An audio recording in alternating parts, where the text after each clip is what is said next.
Still setting up. It'll be a few minutes. I'm ready to go.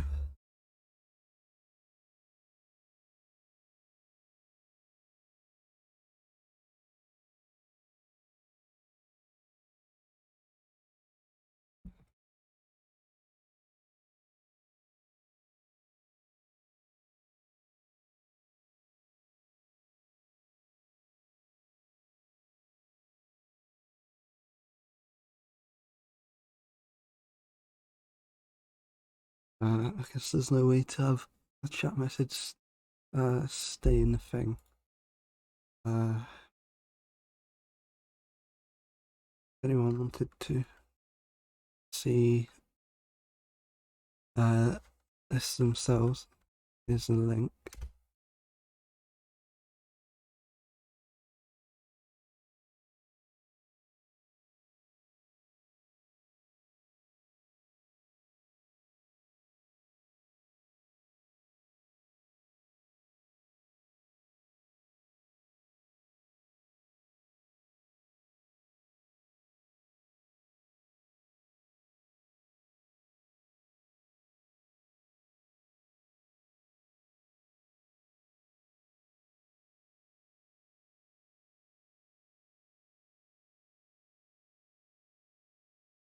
The music playing.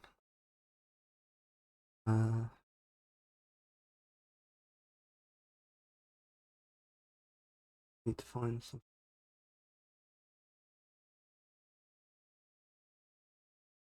Realised the one I had on was so short.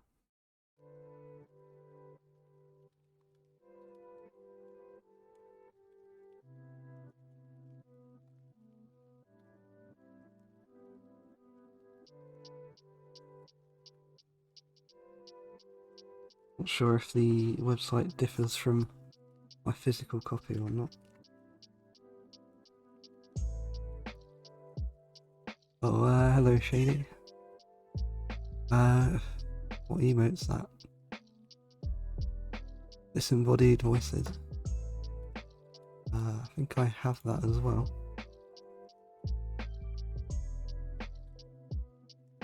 Yeah. Is the sound alright on the microphone?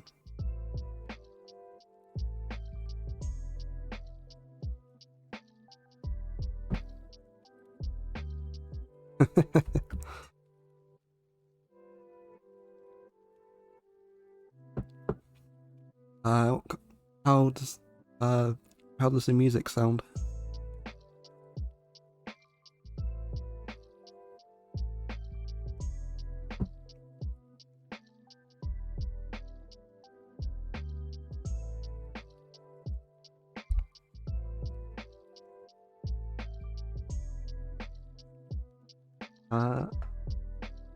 I don't know if you saw the link previously. Here's a link to what I'm going to read.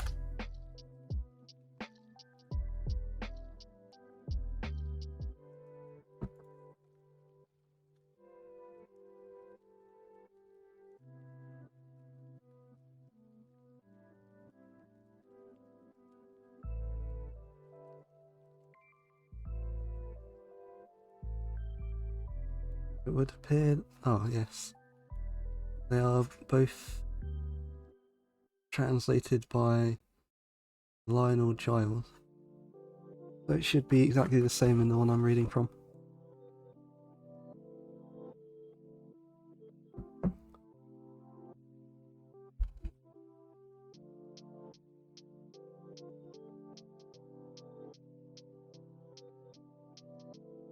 I'm not really sure what kind of music would be appropriate for this.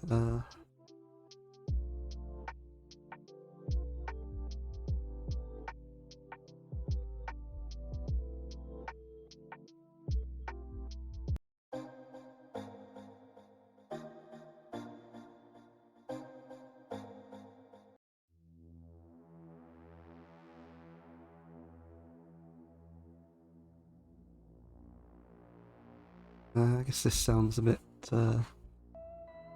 more thematic.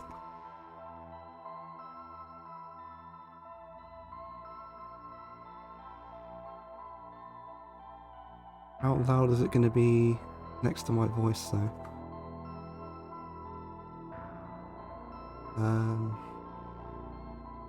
Guess I'll turn it down slightly.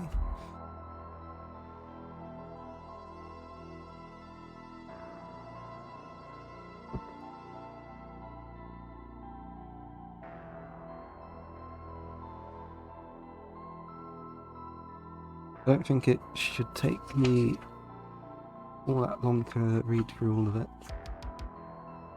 I'll go through each chapter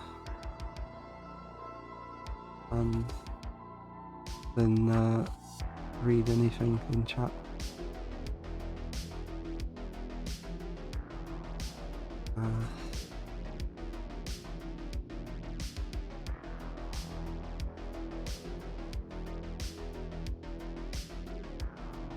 This book itself is over 2,400 years old.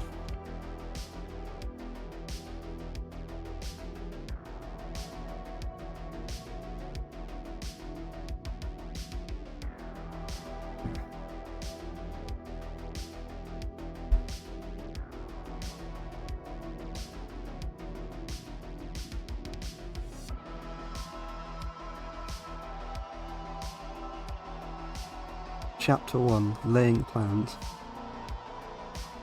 Sun Tzu said, "The art of war is of vital importance to the state. It is a matter of life and death, a road either to safety or to ruin. Hence it is a subject of inquiry which can on no account be neglected. The art of war, then, is governed by 5 constant factors, to be taken into account in one's deliberations, then seeking to determine the conditions obtaining to the field. These are 1. The moral law, 2. Heaven, 3. Earth, 4. The commander, and 5. Method and discipline.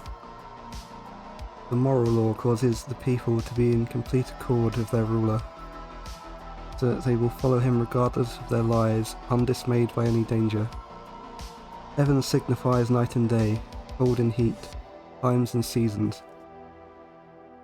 Earth comprises distances great and small, danger and security, open ground and narrow passes, the chances of life and death. The commander stands for the virtues of wisdom, sincerity, benevolence, courage and strictness. By method and discipline are to be understood the marshalling of the army in its proper subdivisions, the graduations of rank among the officers, the maintenance of roads by which supplies can reach the army, and the control of military expenditure. These 5 heads should be familiar to every general. He who knows them will be victorious. He who knows them not will fail. Or he who knows them not will fail. Therefore, in your deliberations, when seeking to determine the military conditions, let them be made the basis of a comparison in the wise. 1. Which of the 2 sovereigns is imbued with the moral law? 2. Which of the 2 generals has the most ability? 3. With whom lie the advantages derived from heaven and earth? 4. On which side is discipline most rigorously enforced? 5. Which army is stronger? 6. On which side are officers and men more highly trained? 7. In which army is there greater constancy both in reward and punishment? By means of these 7 considerations I can forecast victory or defeat. The general that hearkens to my counsel and acts upon it will conquer. Let such a one be retained in command. The general that hearkens not to my counsel nor acts upon it will suffer defeat. Let such a one be dismissed. While heeding the profit of my counsel, avail yourself also of any helpful circumstances over and beyond the ordinary rules. According as circumstances are favourable, one should modify one's plans. All warfare is based on deception. Hence, when able to attack, we must seem unable. When using our forces, we must seem inactive. When we are near, we must make the enemy believe we are far. When far, we must make him believe we are near. Hold out baits to entice the enemy, feign disorder and crush him.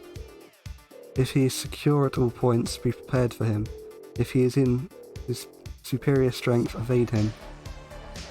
If your opponent is of choleric temper, seek to irritate him. Pretend to be weak, that he may grow arrogant. If he is taking his ease, give him no rest. If his forces are united, separate them. Attack him where he is unprepared. Appear where you are not expected. These military devices leading to victory must not be divulged beforehand. Now the general who wins the battle makes many calculations in his temple where the battle is fought. The general who loses a battle but makes few calculations beforehand.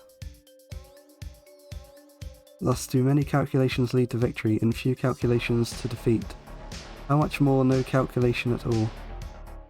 It is by attention to this point that I can foresee who is likely to win or lose. That was the first chapter, laying plans.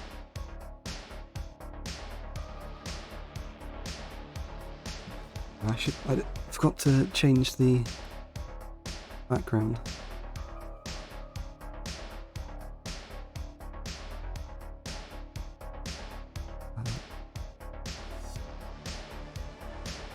Chapter 2, Waging War.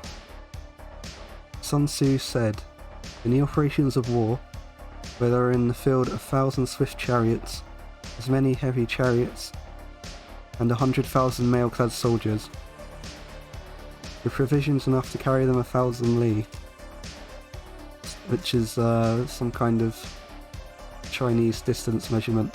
I think it's similar to a meter. Or maybe a kilometre. The expenditure at home and at the front, including entertainment of guests, small items such as glue and paint, and sums spent on chariots and armour, reached a total of 1,000 ounces of silver per day. Such is the cost of raising an army of 100,000 men.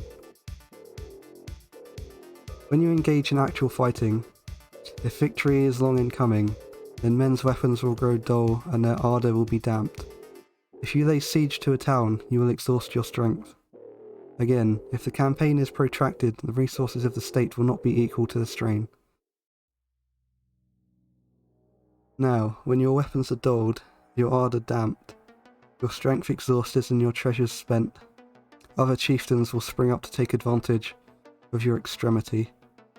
Then no man, however wise, will be able to avert the consequences that must ensue. Thus, though we have heard of stupid haste in war, cleverness has never been seen associated with long delays. There is no instance of a country having benefited from prolonged warfare. It is only one who is thoroughly acquainted with the evils of war that can thoroughly understand the profitable way of carrying it on. The skillful soldier does not raise a second levy, neither are his supply wagons loaded more than twice. Bring war material with you from home, but forage on the enemy. Thus the army will have food enough for its needs. Poverty of the state exchequer causes an army to be maintained by contributions from a distance. Contributing to maintain an army at a distance causes the people to be impoverished. On the other hand, the proximity of an army causes prices to go up. High prices cause the people's substance to be drained away. When their substance is drained away, the peasantry will be afflicted by heavy exactions. With this loss of substance and exhaustion of strength, the homes of the people will be stripped bare, and 3/10 of their income will be dissipated. While government's expenses for broken chariots, worn-out horses, breastplates and helmets, bows and arrows, spears and shields, protective mantles, draft oxen, and heavy wagons that amount to 4/10 of its total revenue. Hence a wise general makes a point of foraging on the enemy. One cartload of the enemy's provisions is equivalent to 20 of one's own, and likewise a single pickle of his provender is equivalent to 20 from one's own store. Now, in order to kill the enemy, our men must be roused to anger, that there may be advantage from defeating the enemy. They must have their rewards. Therefore, in chariot fighting, if 10 or more chariots have been taken, those should be rewarded who took the first. Our own flag should be substituted for those of an enemy, and the chariots mingled and used in conjunction with ours. Captured soldiers should be kindly treated and kept.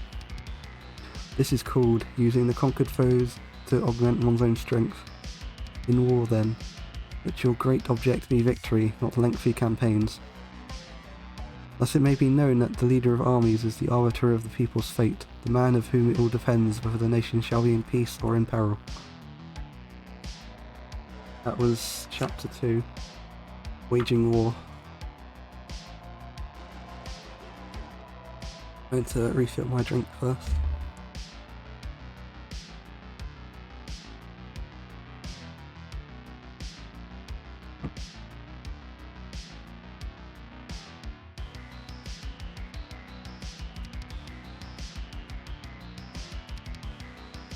There's still quite a few chapters.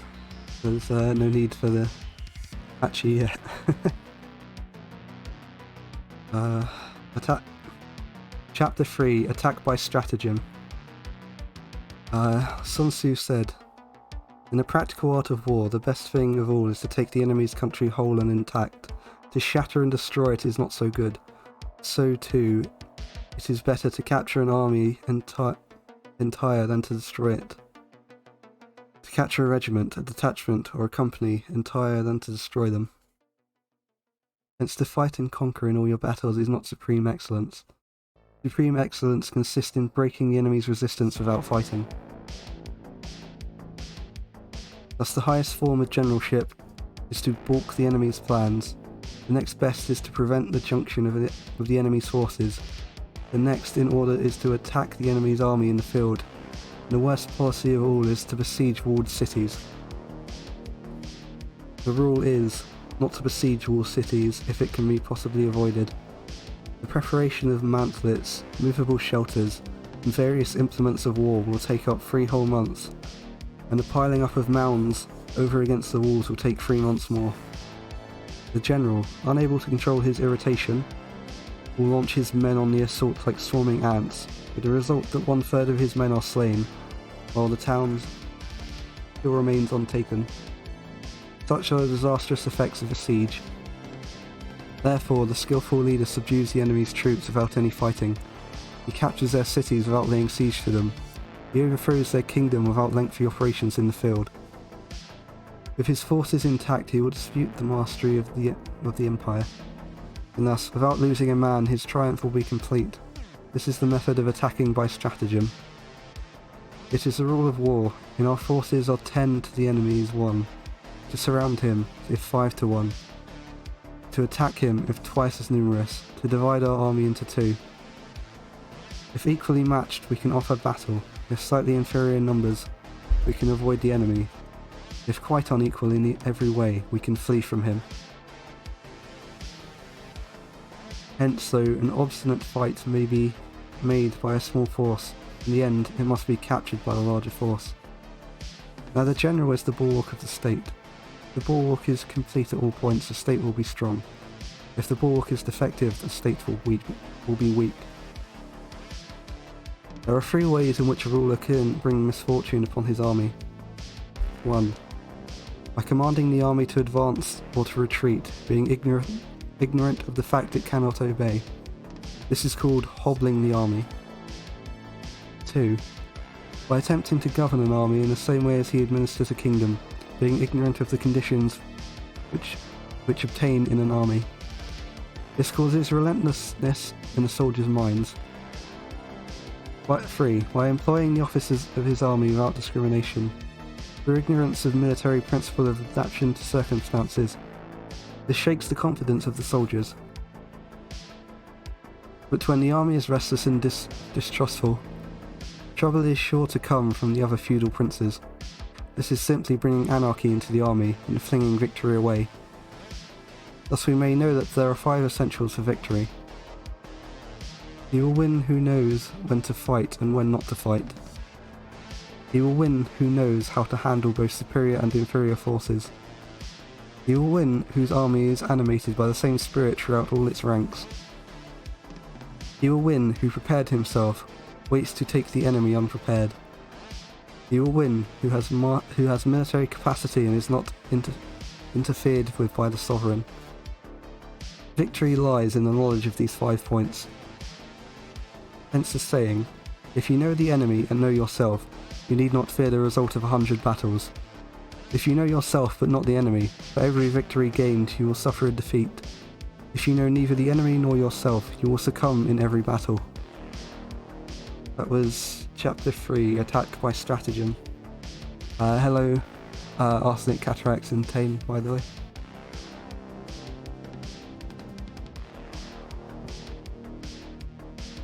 Chapter 4, Tactical Dispositions.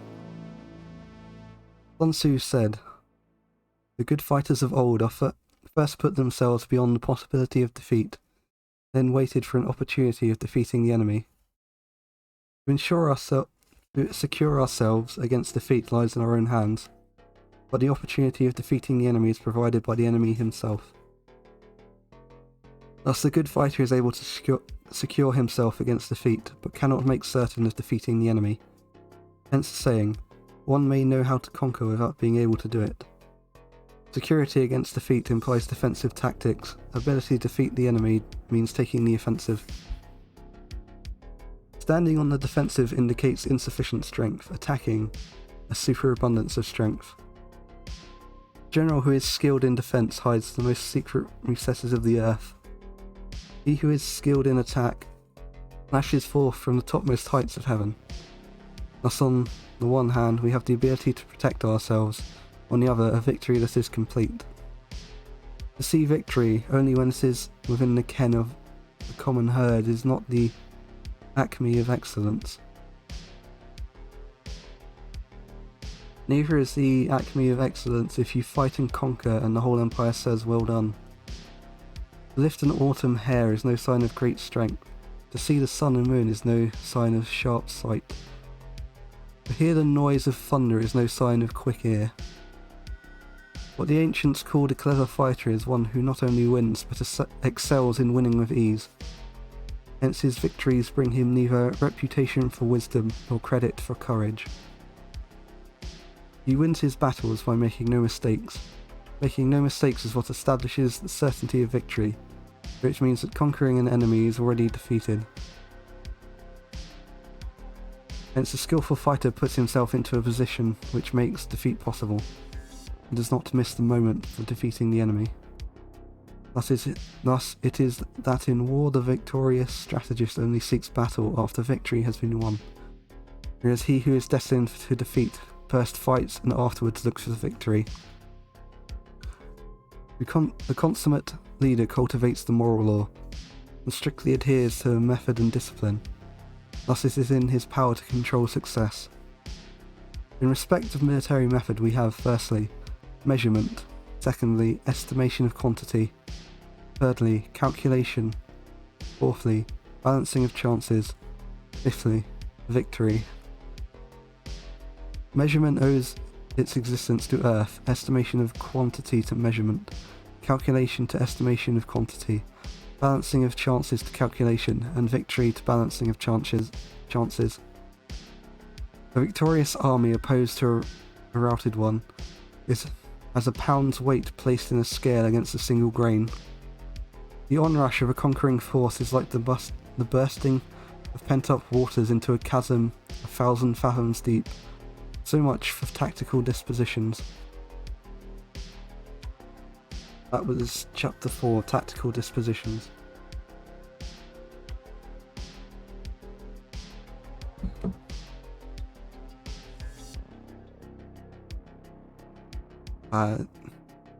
How's it been so far? Does it sound okay? Are you able to hear it properly?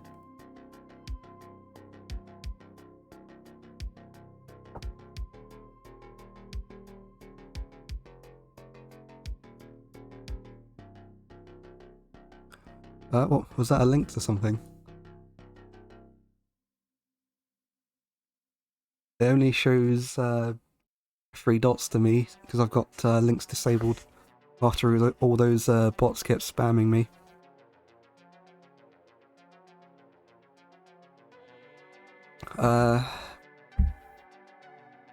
What was the link to?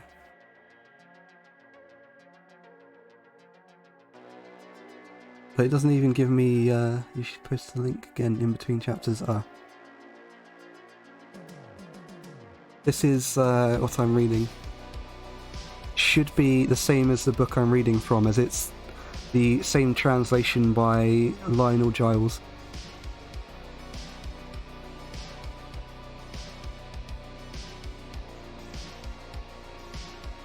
I think I'm about halfway through at the minute, because there's only 13 chapters.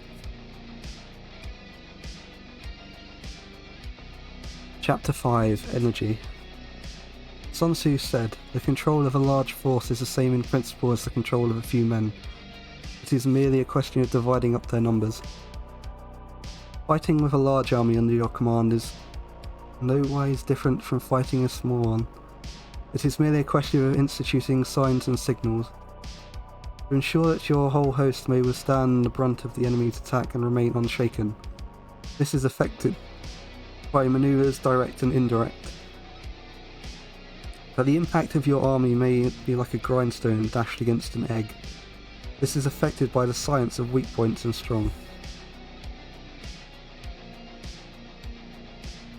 In all fighting, a direct method may be used for joining battle, but indirect methods will be needed in order to secure victory. Indirect tactics, efficiently applied, are inexhaustible as heaven and earth, unending as the flow of rivers and streams, like the sun and moon. They end, but begin anew. Like the 4 seasons, they pass away and return once more. There are not more than 5 musical notes, yet the combinations of these 5 give rise to more melodies than can ever be heard. There are not more than 5 primary colours, yet in combination they produce more hues than can ever be seen. There are not more than 5 cardinal tastes, yet combinations of them yield more flavours than can be tasted. In battle there are not more than 2 methods of attack, the direct and indirect, yet these 2 in combination give rise to an endless series of maneuvers. The direct and indirect lead on each other in turn. It's like moving in a circle. You never come to an end. You can exhaust the possibilities of their combination. The onset of troops is like a rush of a torrent, which will even roll stones along its course. The quality of decision is like the well-timed swoop of a falcon, which enables it to strike and destroy its victim. Therefore, the good fighter will be terrible in his onset, and prompt in his decision. Energy may be likened to the bending of a crossbow, decision to the releasing of a trigger. Amid the turmoil and tumult of battle, there may be seeming disorder, and yet no real disorder at all. Amid confusion and chaos, your array may be without head or tail, yet it will be proof against defeat. Simulated disorder postulates perfect discipline. Simulated fear postulates courage. Simulated weakness postulates strength. Hiding order beneath the cloak of disorder is simply a question of subdivision. Concealing courage under a show of timidity presupposes a fund of latent energy. Masking strength with weakness is to be affected by tactical dispositions. As one who is skillful at keeping the enemy on the move maintains deceitful appearances, according to which the enemy will act, he sacrifices something, that the enemy may snatch at it. By holding out baits he keeps himself on the march, and with a body of picked men he lies in wait for them. The clever combatant to the effect of combined energy and does not require too much from individuals, hence his ability to pick out the right men and utilize combined energy. When he utilizes combined energy, his fighting men become as it were like onto rolling logs or stones. For it is the nature of a log or stone to remain motionless on level ground, and to move when on a slope. If four-cornered, to come to a standstill, but is round-shaped to go on rolling down. Thus the energy developed by good fighting men is as the momentum of a round stone rolled down a mountain, thousands of feet in height. So much on the subject of energy. That was chapter 5, Energy.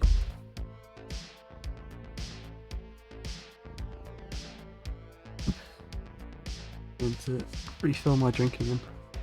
Didn't realise how much this would I don't know how to say it, like dry out my throat maybe?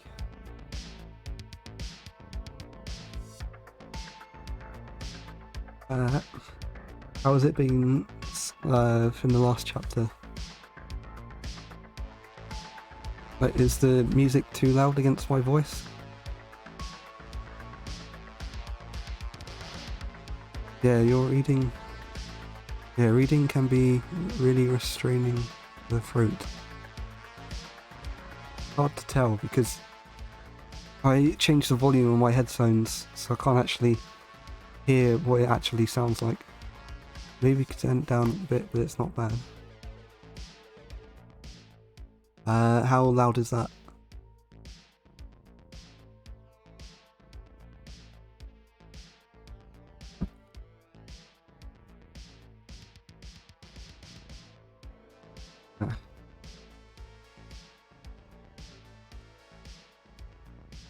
Chapter 6. Weak Points and Strong. Sun Tzu said, "Whoever is first in the field and awaits the coming of the enemy will be fresh for the fight. Whoever is second in the field and has to hasten to battle will arrive exhausted." Therefore, the clever combatant imposes his will on the enemy, but does not allow the enemy's will to be imposed on him. By holding out advantages to him, he can cause the enemy to approach of his own accord, or by inflicting damage he can make it impossible for the enemy to draw near. I just noticed my model is like at an angle. I guess my head is actually also at an angle because I've got the microphone in front of the screen.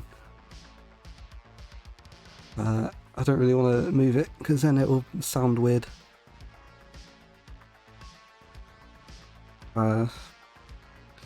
If the enemy is taking his ease, he can harass him. If well equipped with food, he can starve him out. If quietly encamped, he can force him to move. Appear at points which the enemy must hasten to defend. March swiftly to places where you are not expected. An army may march great distances without distress. If it marches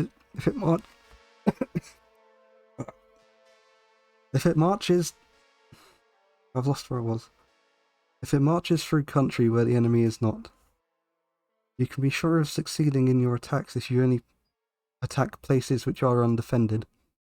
You can ensure the safety of your defense if you hold only positions that cannot be attacked. Hence, the general is skillful in attack whose opponent does not know what to defend, and he is skillful in defense whose opponent does not know what to attack. O divine art of subtlety and secrecy, through you we learn to be invisible, though you are inaudible. Hence we can hold the enemy's fate in our hands. You may advance and be absolutely irresistible. If you make it for the enemy's weak points, you may retire and be safe from pursuit, if your movements are more rapid than those of the enemy. If we wish to fight, the enemy can be forced to an engagement, even though he be sheltered behind a high rampart and a deep ditch. All we need do is to attack some other place that he will be obliged to relieve. If we do not wish to fight, we can prevent the enemy from engaging us even though the lines of our encampment are merely traced out on the ground. All we need do is to throw something odd and unaccountable his way. By discovering the enemy's dispositions and remaining invisible ourselves, we can keep our foes concentrated while the enemy must be divided. We can form a single united body, while the enemy must split up into fractions. Hence there will be a whole pitted against separate parts of a whole, which means we shall be many to the enemy's few. And if we are thus able to attack an inferior force with a superior one, our opponents will be in dire straits. The spot where we intend to fight must not be made known. The enemy will have to prepare against a possible attack at several different points. And his forces being thus distributed in many directions, the numbers shall have to face at any given point will be proportionally few.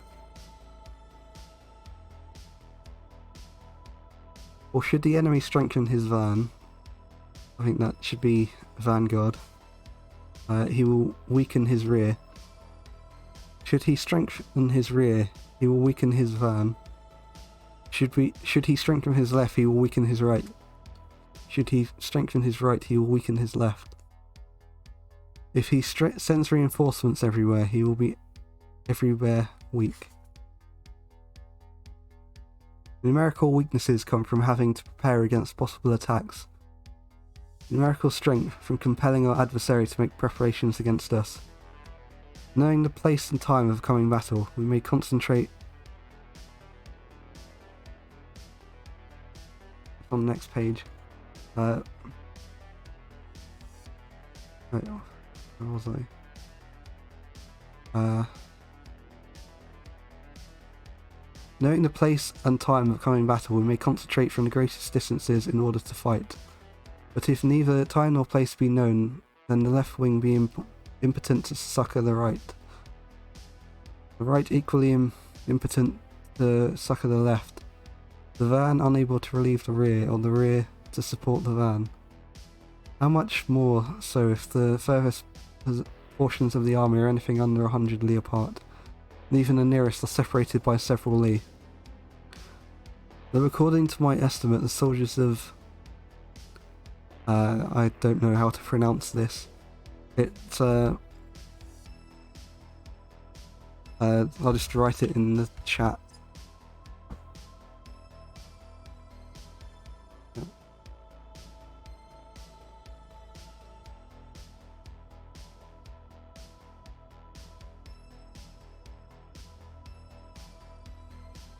Yeah, I have no idea how to pronounce that. I assume it was an enemy nation of theirs. So according to my estimate, the soldiers of Yue exceed our own in number, that shall advantage them nothing in the matter of victory. I say then that victory can be achieved. Yue.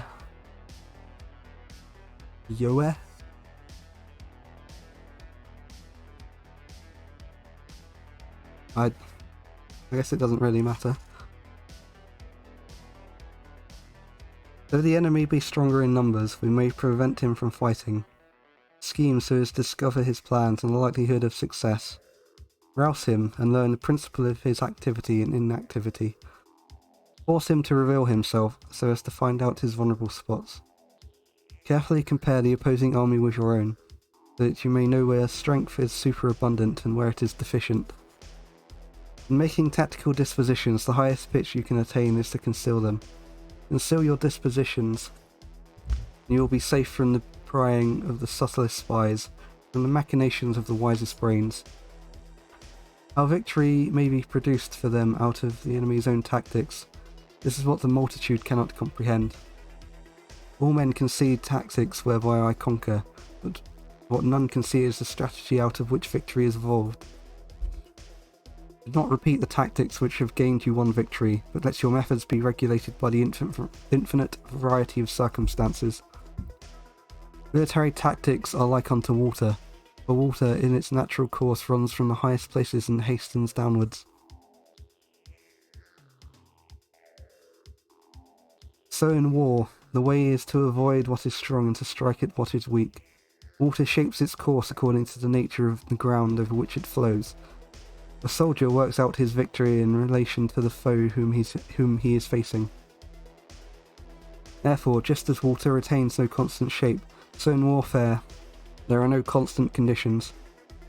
He who can modify his tactics in relation to his opponent and therefore succeed in winning may be called a heaven-born captain.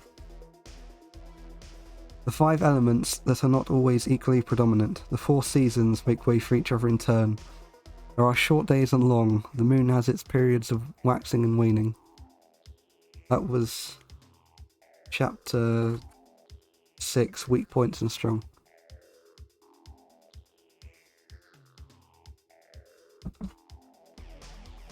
Just need to take a short rest.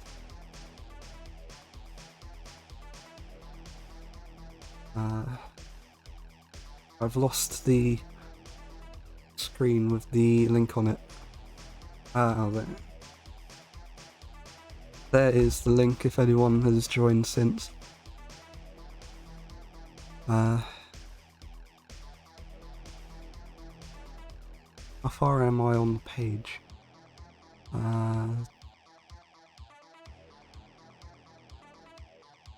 I would say I'm probably halfway done. Some of these chapters are a lot longer. How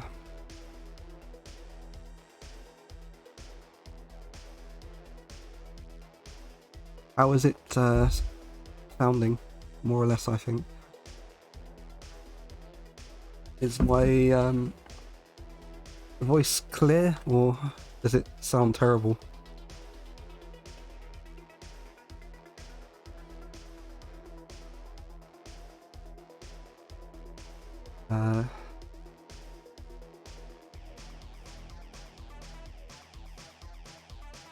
It's clear. Right. Perfectly audible. Sounded good. It's a bit hard for me to actually tell because I'm wearing noise cancelling headphones.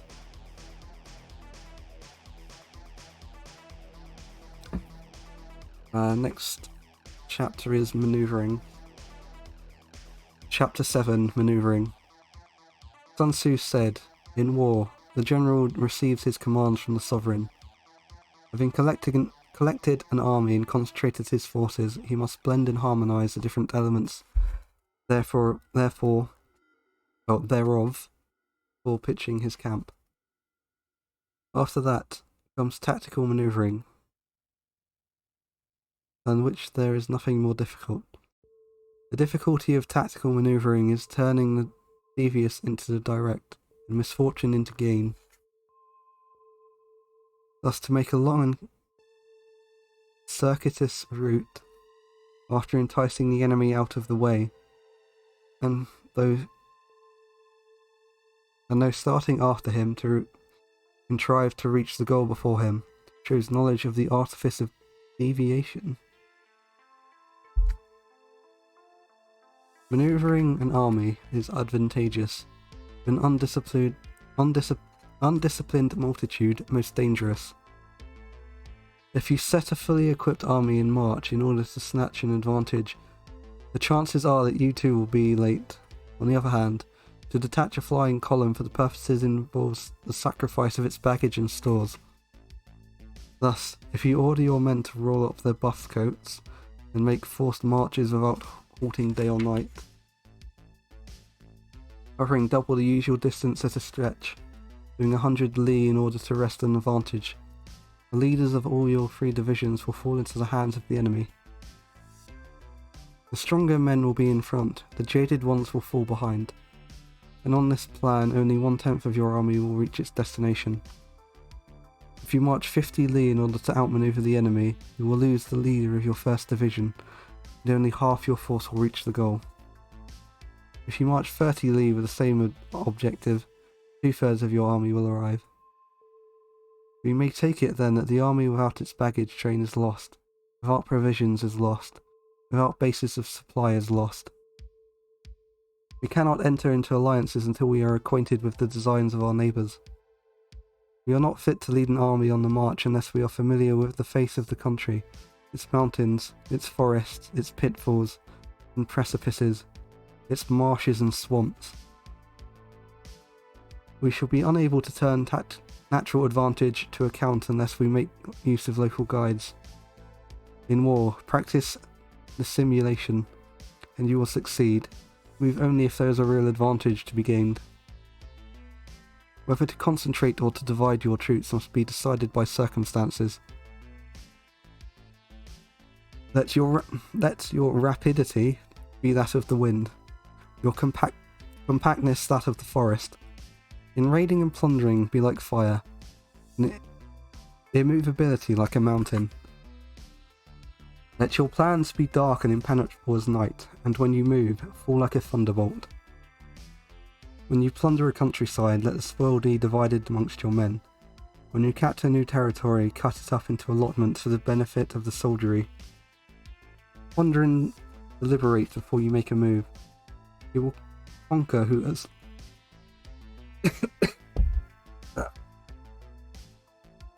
You will conquer who has learnt the art of deviation. Such is the art of manoeuvring. The Book of Army Management says, on the field of battle, the spoken word does not carry far enough. Hence the institution of gongs and drums. Nor can ordinary objects be seen clearly enough. Hence the institution of banners and flags. Gongs and drums, banners and flags, are means whereby the eyes and ears of the host may be focused on one particular point.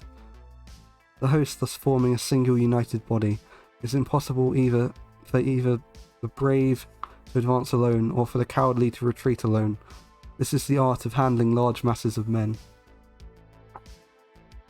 In night fighting then, make much use of signal fires and drums, and in fighting by day, of flags and banners as a means of influencing the eyes and ears of your army. A whole army may be robbed of its spirit. The commander-in-chief may be robbed of its presence of mind. Now a soldier's spirit is keenest in the morning. By noonday it has begun to flag. In the evening his mind is bent only on returning to camp. The clever general, therefore, avoids an army when its spirit is keen, but attacks when it is sluggish and inclined to return. This is the art of studying moods. Disciplined and calm. To await the appearance of disorder and the hubbub amongst the enemy. This is the art of retaining self-possession. To be near the goal, while the enemy is still far from it. To wait at ease while the enemy is toiling and struggling. To be well fed while the enemy is famished. This is the art of husbanding one's strength. To refrain from intercepting an enemy whose banners are in perfect order. To refrain from attacking an army drawn up in calm and confident array. This is the art of studying circumstances. It is a military axiom not to advance uphill against the enemy, or to oppose him when he comes downhill. Do not pursue an enemy who simulates flight. Do not attack soldiers whose temper is keen. Do not swallow bait offered by the enemy. Do not interfere with an army that is returning home. When you surround an army, leave an outlet free. Do not press a desperate foe too hard. Such is the art of warfare. That was chapter 7, Manoeuvring.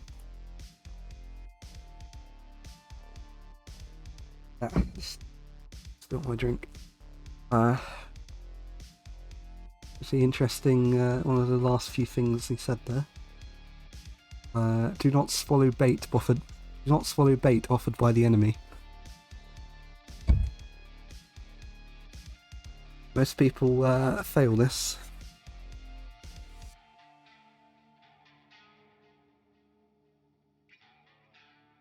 Chapter 8, Variation in Tactics. Sun Tzu said, in war, the general receives his commands from the sovereign. It's the same start as the last chapter. Receives his command from the sovereign, collects his army and concentrates his forces. When in difficult country, do not encamp. In country where high roads intersect, join hands with your allies. Do not linger in dangerously isolated positions. In hemmed-in situations, you must resort to the stratagem. In a desperate position, you must fight. There are roads which must not be followed. Armies which must not be attacked. Towns which must not be besieged. Positions which must not be contested. Commands of the sovereign which must not be obeyed. The general who thoroughly understands the advantages that accompany variation of tactics knows how to handle his troops. The general who does not understand these may well be acquainted with the configuration of the country, yet he will not be able to turn his knowledge to practical account. So the student of war who is unversed in the art of varying his plans, even though he will be acquainted with the 5 advantages, will fail to make the best use of his men. Hence in a wise leader's plans, considerations of advantage and disadvantage will be blended together. If our expectation of advantage be tempered this way, we may succeed in accomplishing the essential part of our schemes. If on the other hand, in the midst of difficulties, we are always ready to seize an advantage, we must extricate ourselves from misfortune. Reduce the hostile chiefs by inflicting damage on them. Make trouble for them and keep them constantly engaged. Hold out specious allurements. Not sure I've ever heard that before. Not sure what it means. I assume it's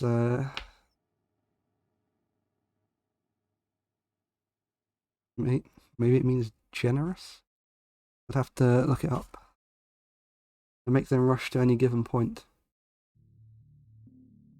The art of war teaches us not to rely on the likelihood of the enemy not coming, but of our own readiness to receive him, not on the chance of his not attacking, but rather on the fact that we have made our position unassailable. There are 5 dangerous faults which may affect a general. 1. Recklessness, which leads to destruction. 2. Cowardice, which leads to capture. 3. A hasty temper, which can be provoked by insults. 4. A delicacy of honour, which is sensitive to shame.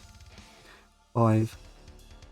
Over solicitude for his men, which exposes him to worry and trouble. These are the 5 besetting sins of a general, ruinous to the conduct of war. When an army is overthrown and its leader slain, the cause will be surely found among the 5 dangerous faults. Let them be a subject of meditation. That was Chapter 8, Variations in Tactics.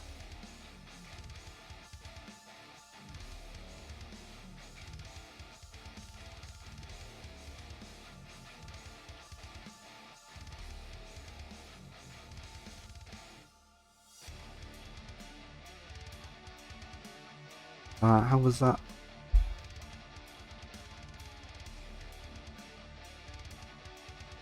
Forgot.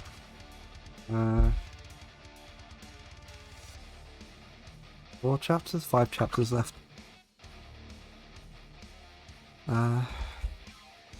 Should I continue or take a short break?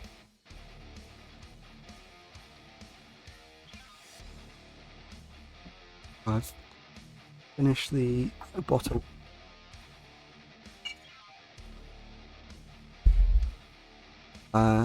Depends on your throat. I heard you coughing, yeah.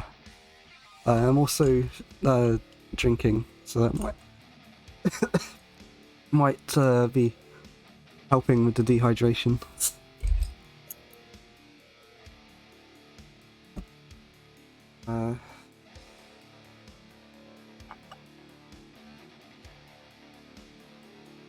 How has everyone else's days been? Have you done anything interesting today?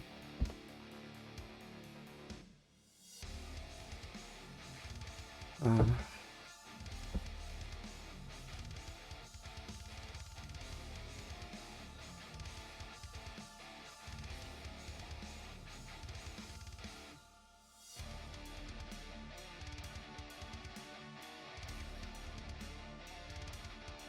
woke up pretty late. I'm probably gonna take it easy today. Oh, you were playing games till 6 AM, so that's to be expected.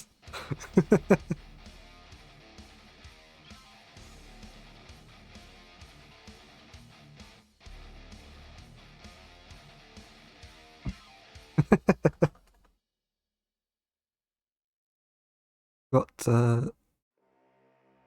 good emote for that.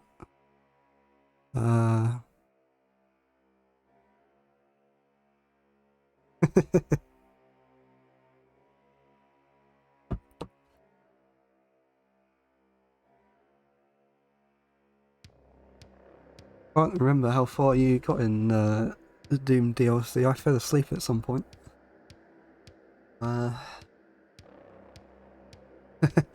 Yes, the best smug.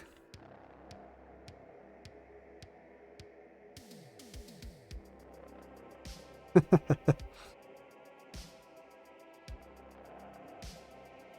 wonder how many smug emotes I actually have now. There's that one.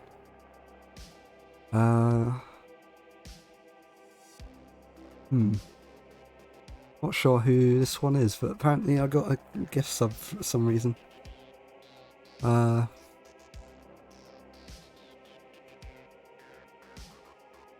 you heard of Mifuyu?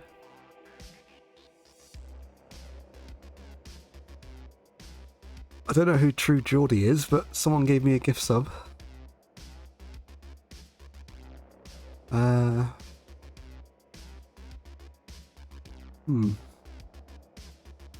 Seems Tinkerbella doesn't have a smug emote. I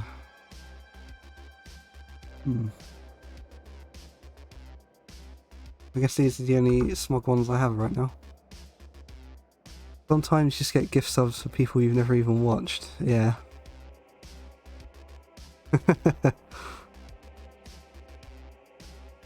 Oh, it's some soccer guy. Oh, it's True Geordie. I don't remember ever watching him.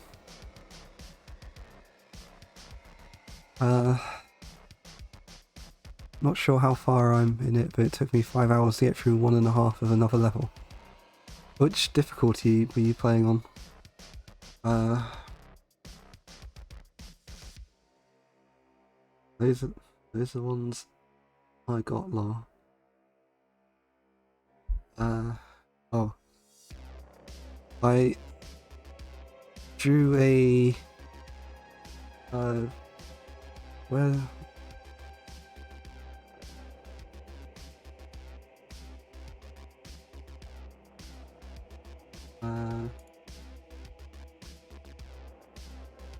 I drew something earlier as requested by someone else. Oh, it was Royce that requested it. There's the link to it. Put it on screen as well.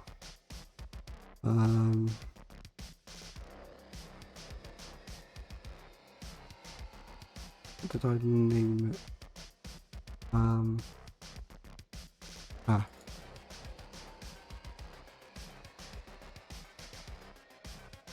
I have to resize it.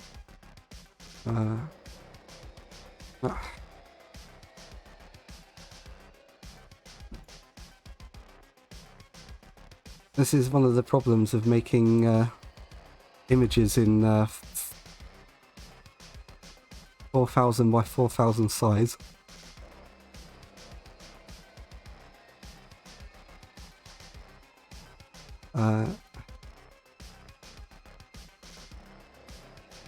Wonder if anyone actually got the joke.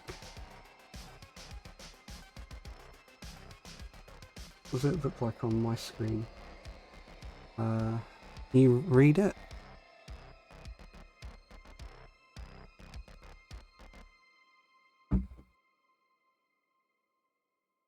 I guess if you're looking at the Twitter one, you can read it anyway. Yeah, what's the next phrase in that meme?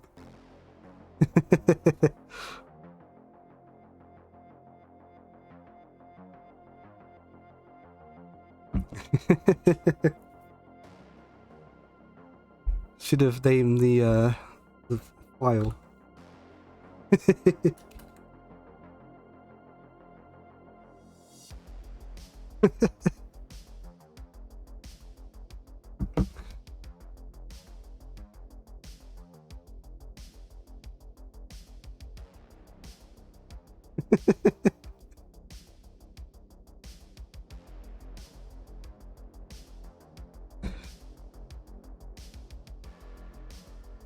That was what my mind came up with after drinking 2 high caffeine energy drinks.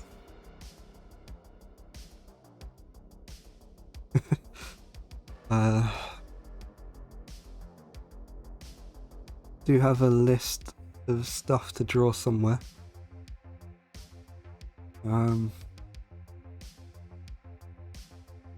don't know what else to pick from it really. I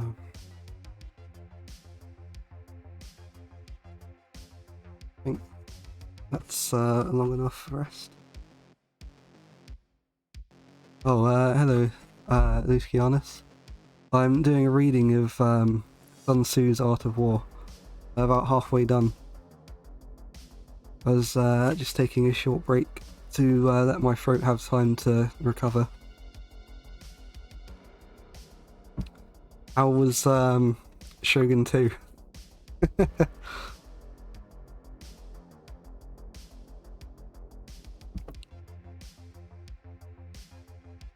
think there's quite a lot of mods that actually fix the Gatling guns and the Gatling gun towers so they actually fire at a proper rate. It basically makes castles impossible to attack from anywhere except long range with artillery. Rough campaign, but it was good showing. Who did you play as? Were you Shogunate or Imperial?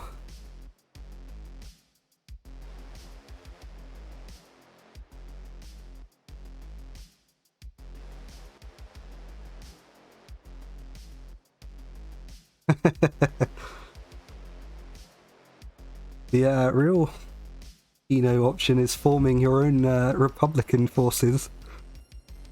Made a big mistake early game and didn't attack quick enough. I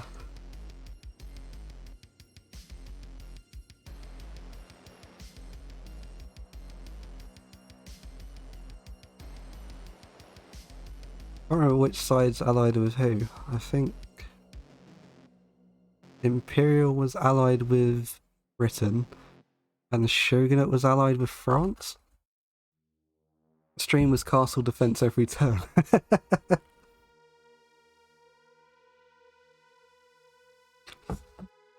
Normally I get to the point where they can't actually attack my heartland. It sort of gets kind of like a boring slog of trying to take every castle on the way. It's like, normally my goal is just to build up the railways and see them. Oh, the naval stuff. I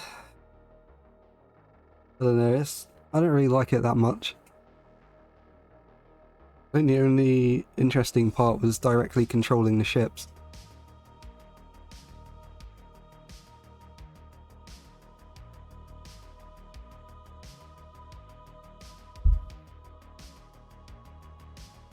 Like the ironclads and yeah, directly controlling the ships. Yeah, everything about it does suck. Normally, when I played it, I got the British ships rather than used any of the locally built ones.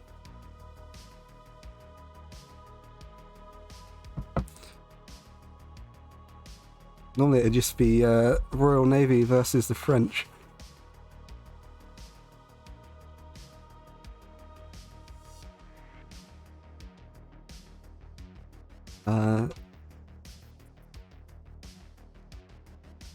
That was the final battle in Custom. I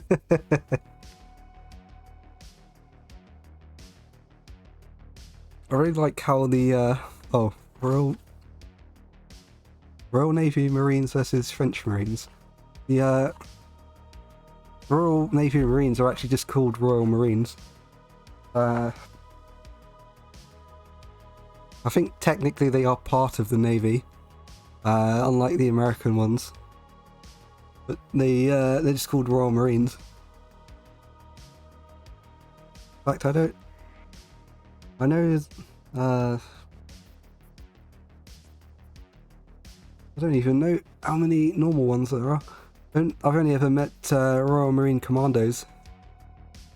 They're quite a violent lot. They got banned from my town for causing constant fights with students.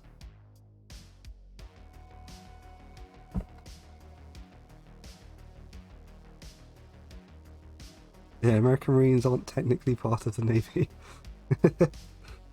Oh, that reminds me of another thing.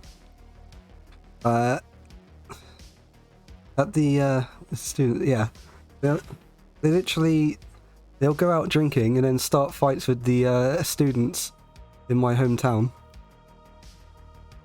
They operate together though. It's usually Marines, Navy, Army, Air Force. Oh, like a combined arms tactic.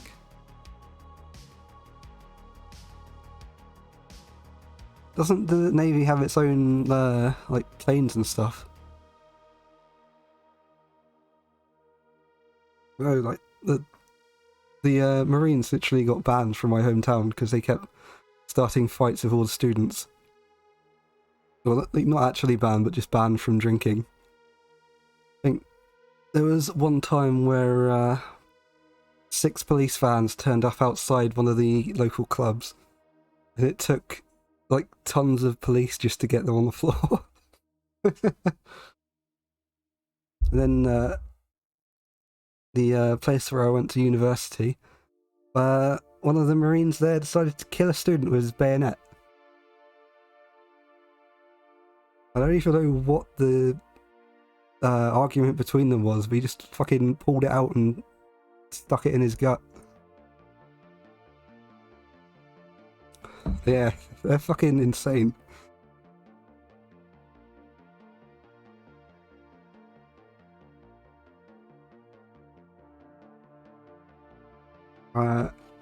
Actually, I might go to the toilet before I start reading again. I'll be back in a few minutes.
I believe there are 20 more pages. Probably take me half an hour-ish to read it. I don't know if anyone else listens to Sabaton, but I've been listening to The Art of War a lot lately in my car, so some of these quotes are very memorable. Find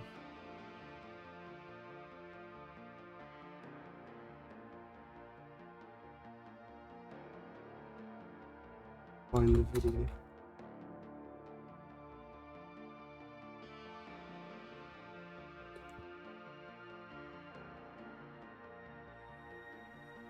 Oh, can't let that play, or the DMCA will get me.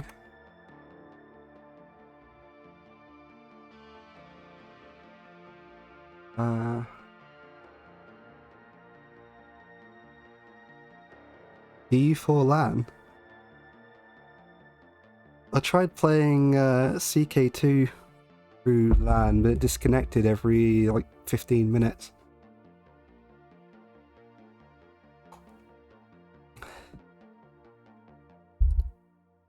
How... Well, I used to listen to a lot, but not recently.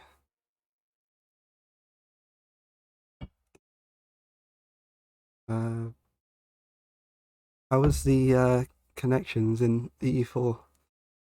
LAN as in we use the internet despite sitting next to each other. Ah.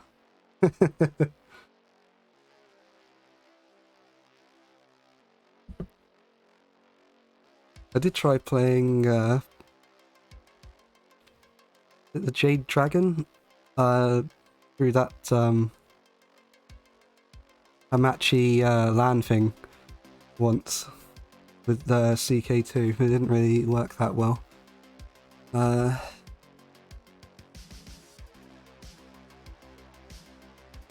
don't think any of the Paradox games have had any particularly good connection things.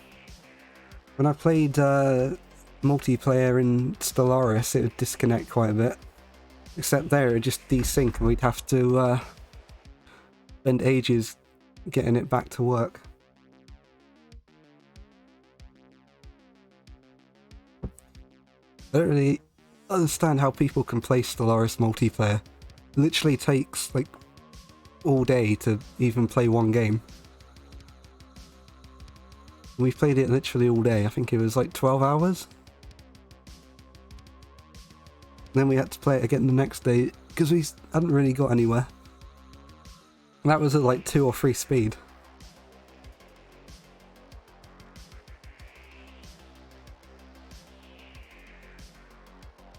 Matchy never works well. Yeah, I never really had it working either.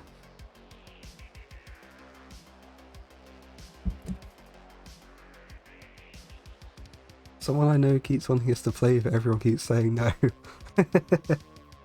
It's actually nighttime for me, Bunzel.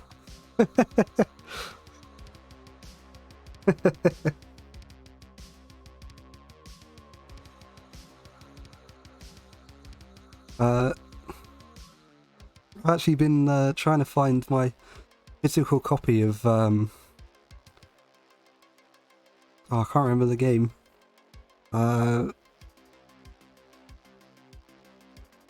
Jedi Knight Dark Forces. But apparently I had them all on Steam anyway, so it didn't matter. But, yeah, Lucianus, if they'll ask you to play, just say no. Because it is really not worth the time and effort to play it. I guess you could try doing like a multiplayer stream, but I don't know, Stellaris just really isn't worth it to stream either.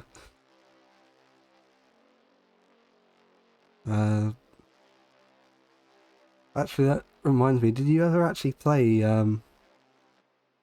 Jedi Knight 2, Jedi Outcast, or Jedi Academy? Stellaris looks boring to play and is probably worse to watch. Yeah, well, it's not so much boring to play, but it's definitely boring to watch. Especially if, like, when I tried streaming it, I ended up just reading out all of the event descriptions because like almost nothing happens in the gameplay. A small amount of multiplayer of both. Mid-game is so boring in Stellaris. There is actually stuff to do in mid-game now. There's like Federation stuff, there's espionage, there's actually more war now because the AI doesn't know how strong you are or anything else, so they will just go fucking mental with attacking you even if they can't win. So if you've got an aggressive empire next to you, they will just go all out every time.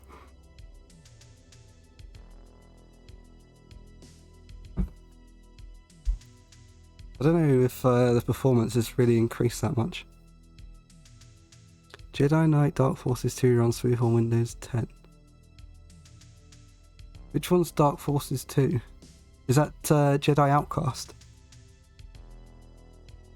Sounds like my kind of strategy.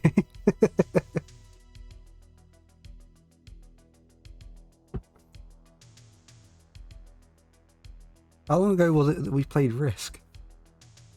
Remember, that wasn't the greatest. Especially with the person who organised it.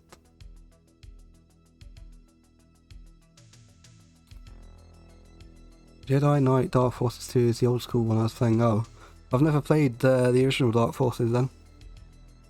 I mean the sequel to that game, it's called Jedi Knight Jedi Outcast.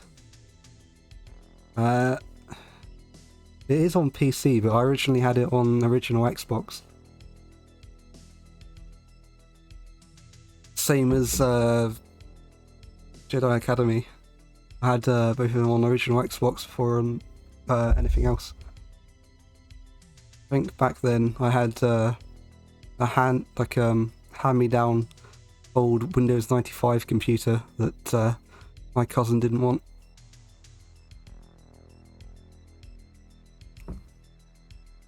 Naming scheme is weird. The original Dark Forces is like Doom. Jedi Knight 2 is third game, yeah. Well, I guess you could call it the fourth game, because Mysteries of the Sith also exists.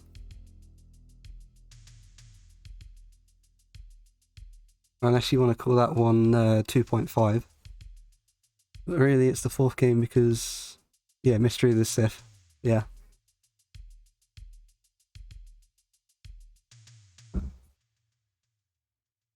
I don't remember that much about Mystery of the Sith other than...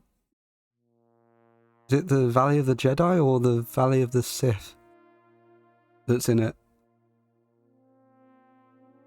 I remember it has tons of those annoying dark side animals or whatever they are, the like bug things, or the bats, or I don't know what you called them, the Molochs or something?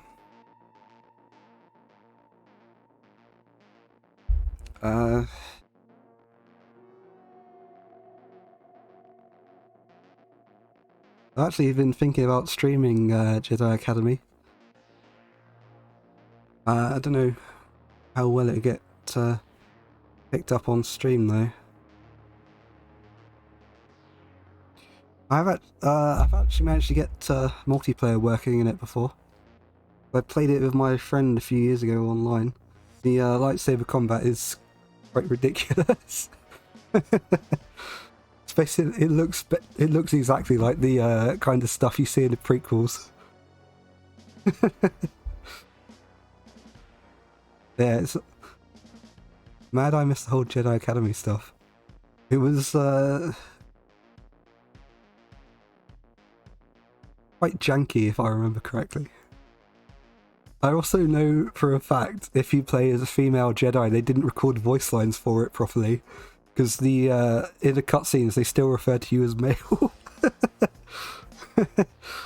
I do know that the female player is played by Jennifer Hale though. You can definitely tell it's her immediately from the voice. And Rosh is Yuri Lowenthal. He sounds exactly like Yosuke.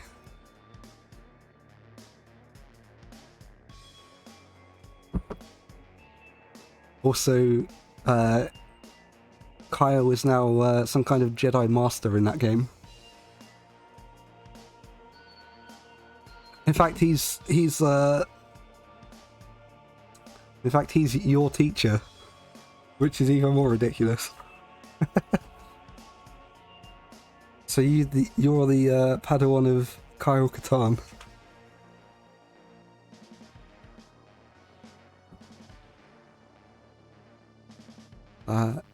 Should probably continue reading this. I'm getting a bit drunk and distracted at this point. I want to finish it before I get too drunk and can't read it. So this is going to be The Army on the March, Chapter 9. Sun Tzu said, "We come now to the question of encamping the army and observing the signs of the enemy.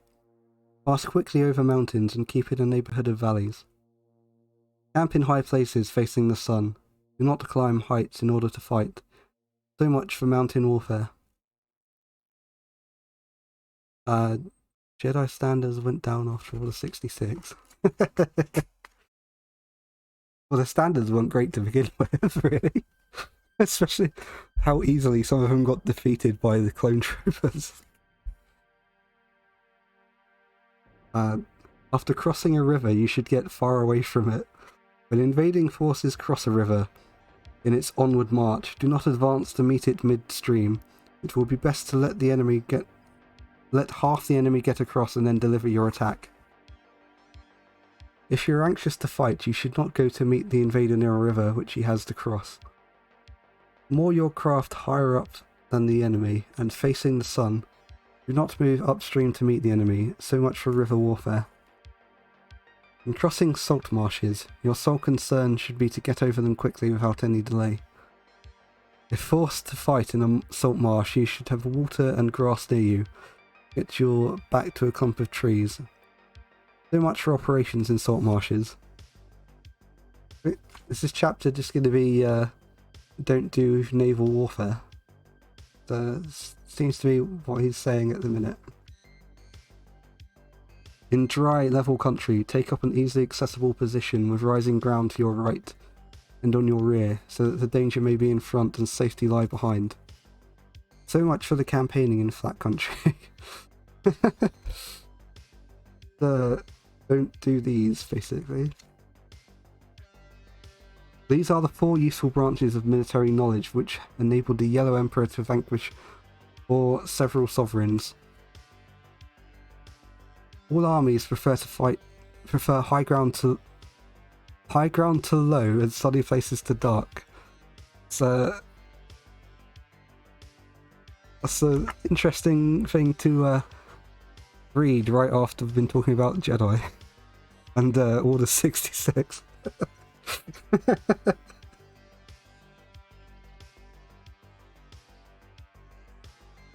So I don't understand why exactly having the high ground made him win.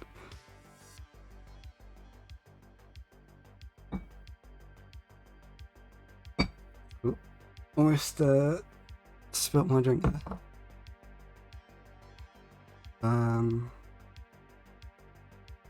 If you are careful of your men and camp on hard ground, the army will be free of disease of every kind, and this will spell victory. When you come to a hill or bank, occupy the sunny side with the slope on your right rear. Thus you will at once act for the benefit of your soldiers and utilise the natural advantages of the ground. When in consequence of heavy rains up country, a river which you wish to ford is swollen and flecked with foam, you must wait until it subsides. Country in which there are precipitous cliffs with torrents running between, deep natural hollows, confined places, tangled thickets, quagmires and crevices should be left with all possible speed and not approached. While we keep away from such places, we should get the enemy to approach them. While we face them, we should let the enemy have them on his rear.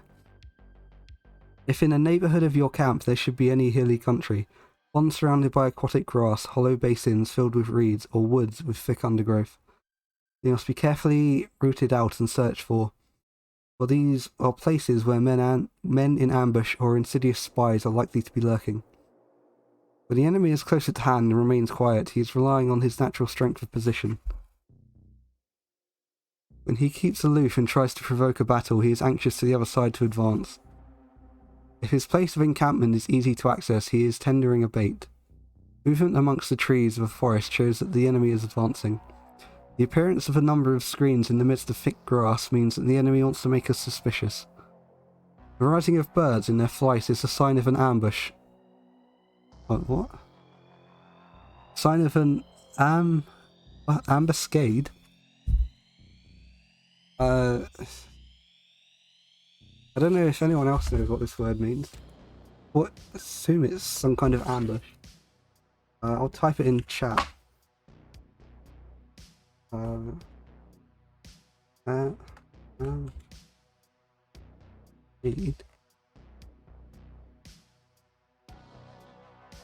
Yeah, that's how it's spelled in the book. Is this chapter 9? Where is this? Chapter 9, 22. Never seen the word before. Yeah, neither have I. I'm not sure of what it means. Yeah, it says this in here as well. This is the line that I'm reading. 22. The rising of the birds in their flight at the salmon ambuscade. I have no idea what that means. Archaic word for ambush. Yeah. Or sensible. Yeah, an ambush. Ambush someone. French and his companions were ambuscaded by the Indians. Our sensibilities are being battered with reports of killings and ambuscades. Oh. It might be a French word, and I might be pronouncing it completely wrong. It might be ambushade.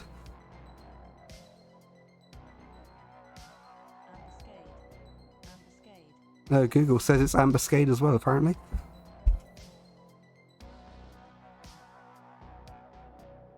When there is dust rising in the high column, it is a sign of chariots advancing. When the dust is low but spread over a wide area, it betokens the approach of infantry. When it branches out in different directions, it shows that parties have been sent to collect firewood. A few clouds of dust moving to and fro signify that the army is encamping. Humble words and increased preparations are signs that the enemy is about to advance. Violent language and driving forward as if to attack are signs that he will retreat. When the light chariots come out first and take up position on the wings, the sign that the enemy is forming to battle. Peace proposals unaccompanied by a sworn covenant indicate a plot. When there is much running about and the soldiers fall into rank, it means that the critical moment has come. When some are seen advancing and some retreating, it is a law. When the soldiers stand leaning on their spears, they are faint from the want of wood. If those who are sent to draw water begin by drinking themselves, the army is suffering from thirst. If the enemy sees an advantage to be gained and makes no effort to secure it, the soldiers are exhausted. If birds gather on any spot, it is unoccupied. Clamour by night betokens nervousness. If there is a disturbance in the camp, the general's authority is weak. If the banners and flags are shifted about, sedition is afoot. If the officers are angry, it means that the men are weary. When an army feeds its horses with grain and kills its cattle for food, and when the men do not hang their cooking pots over the campfires, showing that they will not return to their tents, you may know that they are determined to fight to the death. The sight of men whispering in small knots or speaking in subdued tones points to disaffection amongst the rank and file. Too frequent rewards signify that the enemy is at the end of his resources. Too many punishments betray a condition of dire distress. To begin by bluster, but afterwards to take fright at the enemy's numbers, shows a supreme lack of intelligence. When envoys are sent with compliments in their mouths, it is a sign that the enemy wishes for a truce. If the enemy's troops march up angrily and remain facing ours for a long time without joining battle or taking themselves off again, the situation is one that demands great vigilance and circumspection. If our troops are no more in number than the enemy, that is amply sufficient. It only means that no direct attack can be made. What we can do is simply to concentrate all our available strength, keep a close watch on the enemy, and obtain reinforcements. He who exercises no forethought but makes light of his opponents is sure to be captured by them. If soldiers are punished before they have grown attached to you, they will not prove submissive. And unless submissive, they are practically useless. If the soldiers have become attached to you, punishments are not enforced. They will be useless. Therefore, soldiers must be treated in the first instance with humanity, but kept under control by means of iron discipline. There is a certain road to victory. If in training soldiers commands are habitually enforced, the army will be well disciplined. If not, its discipline will be bad. If a general shows confidence in his men but always insists on the orders being obeyed, the gain will be mutual. Oh, that's all of Chapter 9, Army on the March.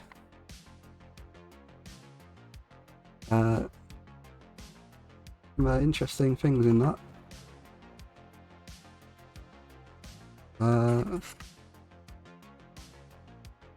What do you think iron discipline means?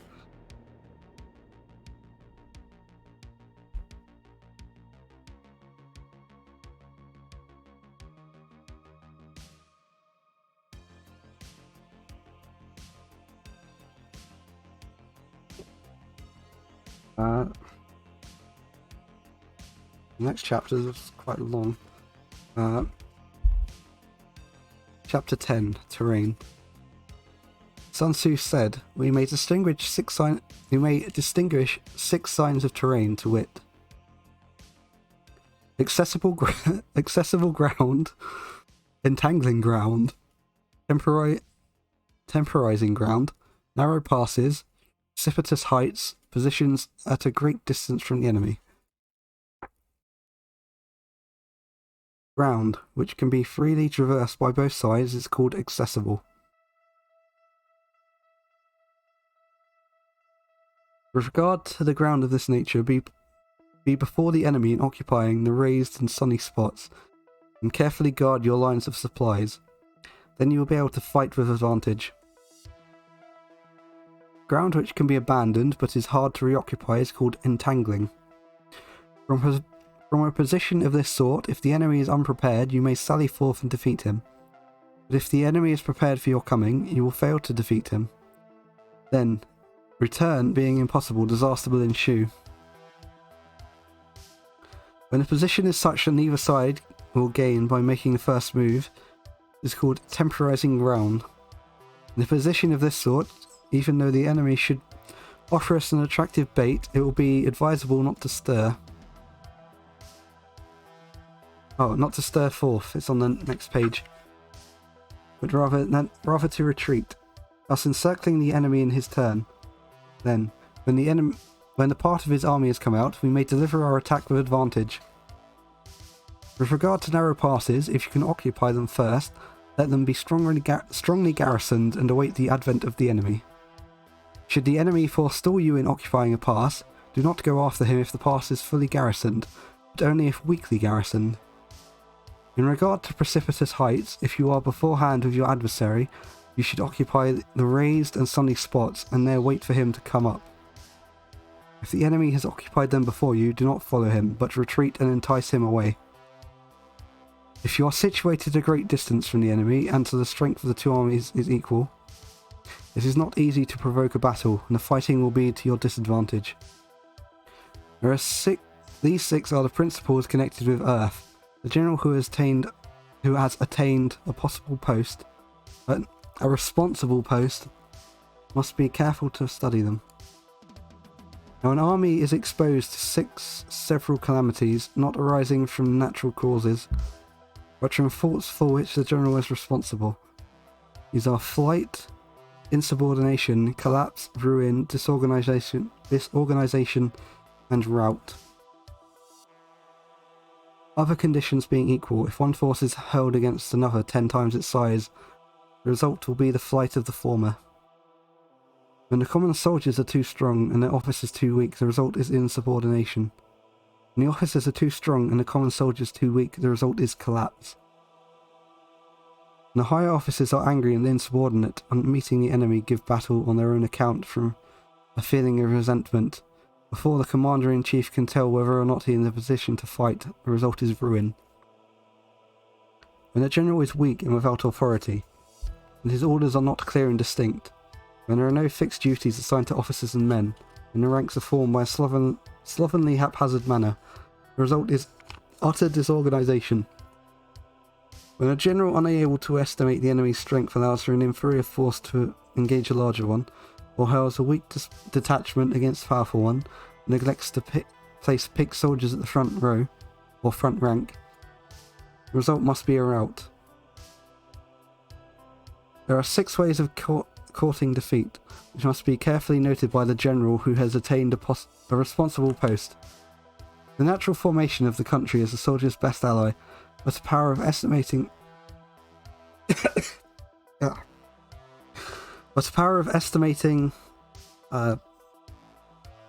estimating the adversary, of controlling the forces of victory, and of shrewdly calculating difficulties, dangers, and distances, constitutes the test of a great general.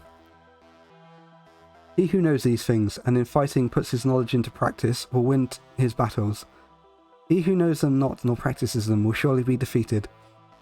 If fighting is sure to result in a victory, then you must fight, even though the ruler forbid it. If fighting will not result in victory, then you must not fight, even at the ruler's bidding.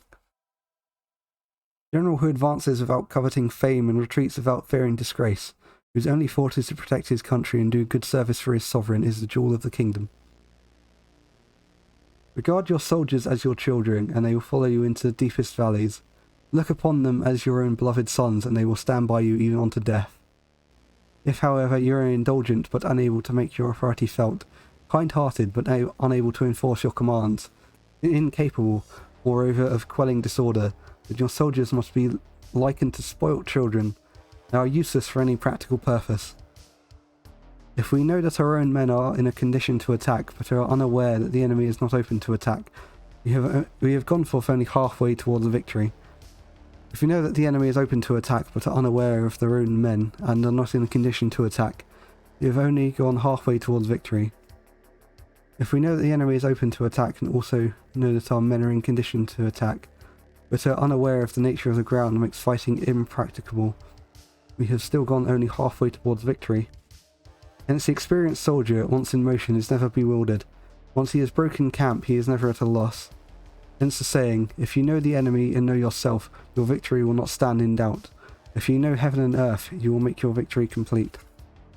That was chapter 10, Terrain.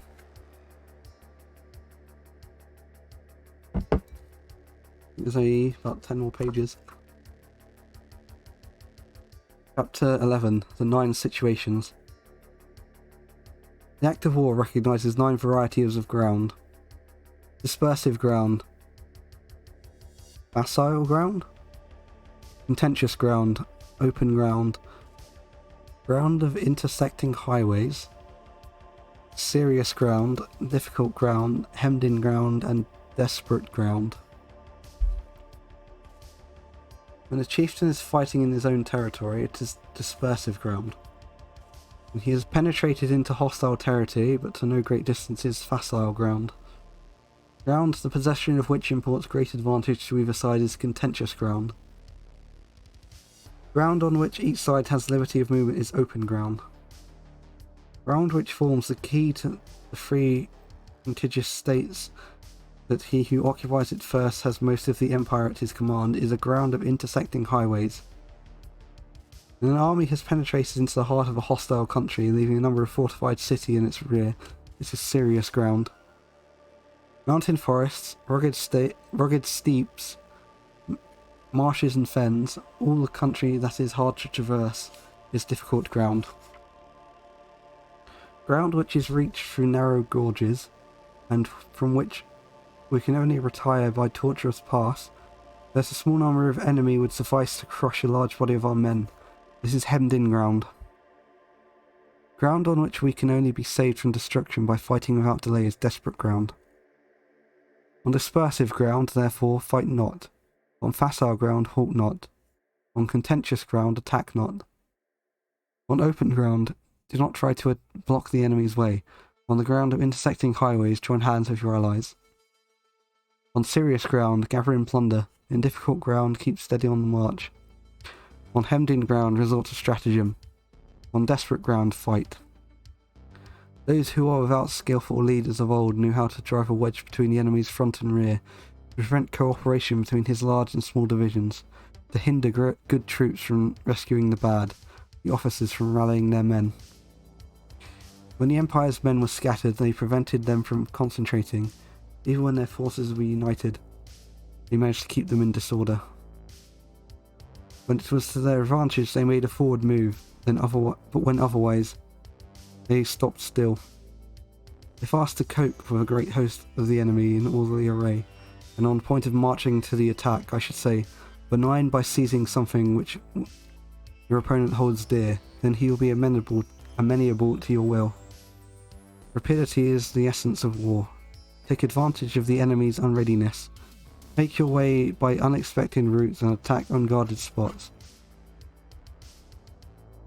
The following are principles to be observed by an invading force. The further you penetrate into a country, the greater the solidarity of your troops, and thus the defenders will not prevail against you. Make forays into fertile country in order to supply your army with food. Carefully study the well-being of your men and do not overtax them. Concentrate your energy and hoard your strength.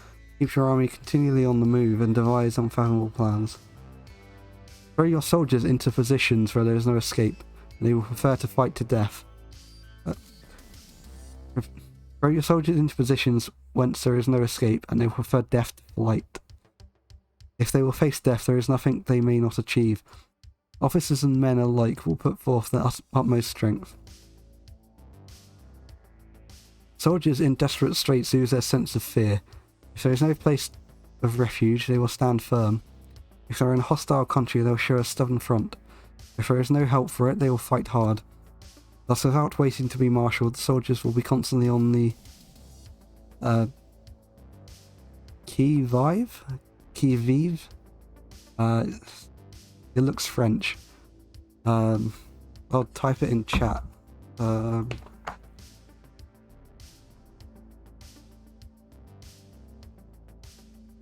have no idea.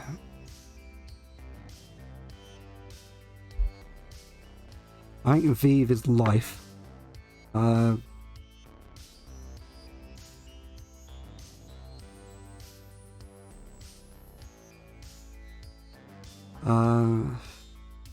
Yeah, I have no idea. Without waiting to be asked, they will do your will. Without restrictions, they will be faithful. Without giving orders, they can be trusted. Prohibit the taking of omens and do away with superstitious doubts. Then, unto death itself comes. No calamity need be feared.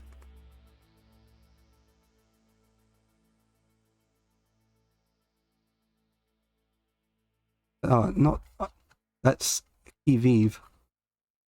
I know how to pronounce it, I just don't know what it means. Definitely French. Or maybe Latin.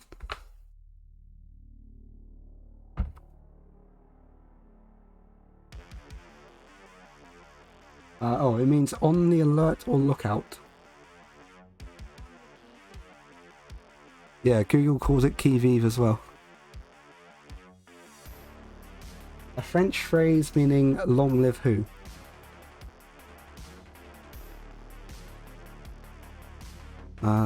Prohibit the take... No, I've done that one already. If our soldiers are not overburdened with money, it is not because they have a distaste for riches.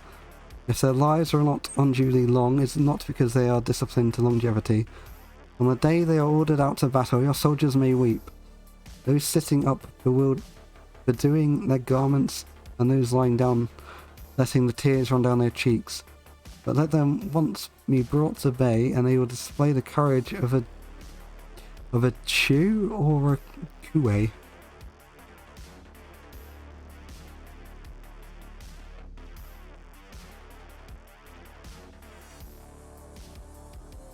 Yeah, I guess these are other nations or tribes or something.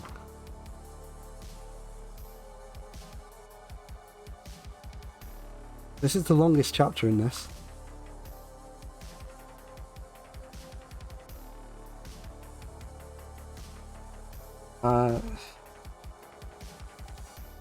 Skillful tactician may be likened to the Shui Zhan. Now the Shui Zhan is a snake that is found in the Cheang Mountains. Strike at its head and you'll be attacked by its tail. Strike at its tail and you'll be attacked by its head. Strike at its middle and you'll be attacked by its head and tail both. Asked if an army can be made to initiate the Shui Zhan, I should answer yes, for the men of Wu and the men of Yue are enemies. Yet if they are crossing a river in the same boat, they are caught by a storm. They will come to each other's assistance, just as the left hand helps the right. Hence it is not enough to put one's trust in the tethering of horses and the burying of chariot oars in the ground.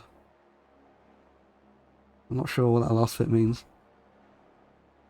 The principle on which to manage an army is set up one standard of courage which all must reach. How to make the best of both the strong and weak, that is a question involving the proper use of ground. Thus a skillful general conducts his army just as though he were leading a single man willy-nilly by the hand. If the business of a general is to be quiet and thus ensure secrecy, upright and just, and thus maintain order, he must be able to mystify his officers and men by false reports and appearances, and thus keep them in total ignorance. By alerting his arrangements and changing his plans, he keeps the enemy without definite knowledge. By shifting his camp and taking circuitous routes, he prevents the enemy from anticipating his purpose. At a critical moment, the enemy and the leader of an army acts like one who has climbed up a height, and then kicks away the ladder behind him. He carries his men deep into hostile territory before he shows his hand. He burns his boats and breaks his cooking pots, like a shepherd driving a flock, and he drives his men this way, and that nothing knows whither he is going. To muster his host and bring it into danger, this may be termed the business of a general. The different measures suited to the 9 varieties of ground, the expediency of aggressive and defensive tactics, and the fundamental laws of human nature, these are things that must most certainly be studied. In invading hostile territory, the general principle is that penetrating deeply brings cohesion. Penetrating but a short way means dispersion. When you leave your own country behind and take your army across a neighbouring territory, you find yourself on critical ground. And there are means of communicating on all 4 sides. The ground is one of intersecting highways. When you penetrate deeply into a country, it is a serious ground. When you penetrate but a little way, it's facile ground. When you have the enemy's strongholds at your rear and narrow passes in front, it is hemmed-in ground. There is no place of refuge at all, it's desperate ground. Therefore, on dispersive ground, I would inspire my men with unity or purpose. On facile ground, I would see that there is close connection between all parts of my army. On contentious ground, I would hurry up my rear. On open ground, I would keep a vigilant eye on the defences. On ground of intersecting highways, I would consolidate my alliances. On serious ground, I would try to ensure a continuous stream of supplies. On difficult ground, I would keep pushing on along the road. On hemmed-in ground, I would block any way of retreat. On desperate ground, I would proclaim to my soldiers the hopelessness of saving their lives. For it is a soldier's disposition to offer obstinate resistance when surrounded, fight hard when he cannot help himself, and to obey promptly when he has fallen into danger. We cannot enter into alliance with neighbouring princes until we are acquainted with their designs. We are not fit to leave an army on the march unless we are familiar with the face of the country, its mountains and forests, its pitfalls and precipices, its marshes and swamps. We shall be unable to turn natural advantages to account unless we make use of local guides. To be ignorant of any one of the following 4 or 5 principles does not befit a warlike prince. When a warlike prince attacks a powerful state, his generalship shows its preventing concentration of the enemy's forces. He overawes his opponents and their allies are preventing from joining against him. Hence he does not strive to ally himself with all and sundry, nor does he foster the power of other states. He carries out his own secret designs, keeping his antagonism in awe. Thus he is able to capture their cities and overthrow their kingdoms. Bestow rewards without regard to rule, issue orders without regard to previous arrangements, and you'll be able to handle a whole army as though you had to do but with a single man. Confront your soldiers with the deed itself, never let them know your design. When the outlook is bright, bring it into their eyes, but tell them nothing when the situation is gloomy. Place your army in deadly peril and it will survive.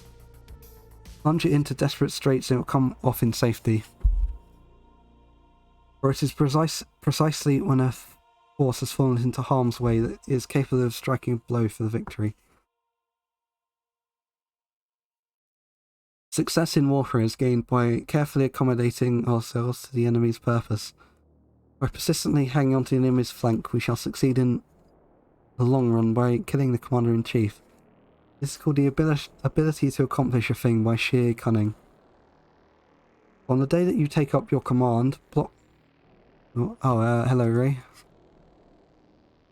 On the day that you take up your command, block the frontier passes, destroy the official tallies, and stop the passage of all emissaries. Be stern in the council chamber so that you may control the situation. If the enemy leaves the door open, you must rush in. Forestall your opponent by seizing what he holds dear and subtly contrive to time his arrival on the ground. Walk in the path defined by rule and accommodate yourself to the enemy you can fight in a decisive battle. At first, then, exhibit the coyness of a maiden until the enemy gives you an opening. Afterwards, emulate the rapidity of a running hare and it will be too late for the enemy to oppose you. That was the end of Chapter 11, the 9 situations. I'm quickly going to do something. I'll be back in a minute.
I am back.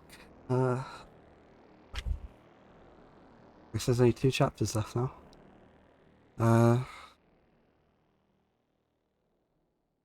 Yeah.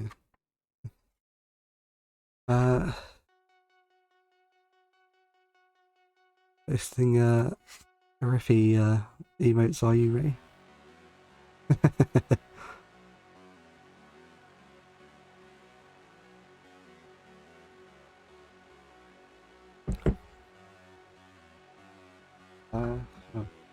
That's second bottle finished.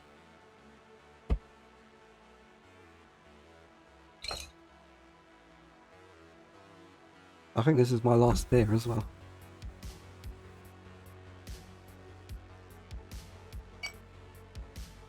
How are you today then, Ray?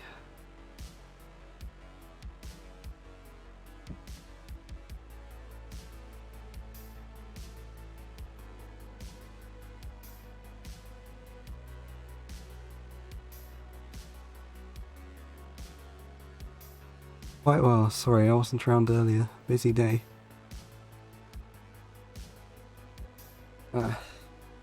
You almost dropped the book. You see my drawing?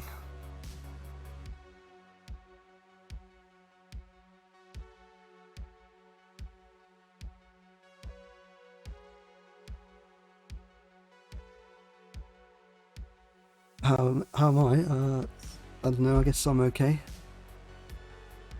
My legs are still sore from work yesterday. Yes, the Vel one. Did you get the joke?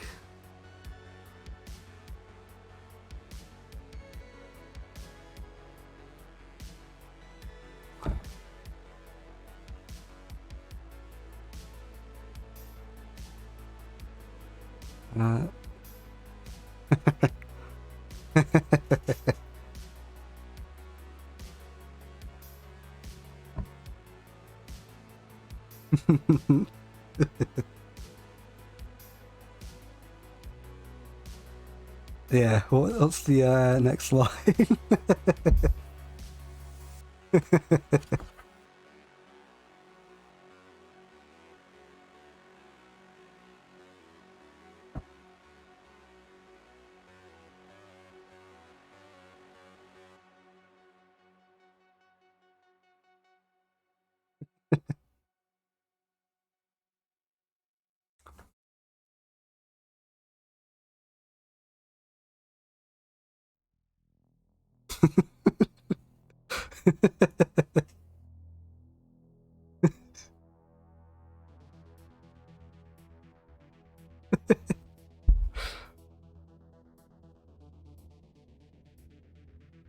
I guess it applies to Shady as well, doesn't it?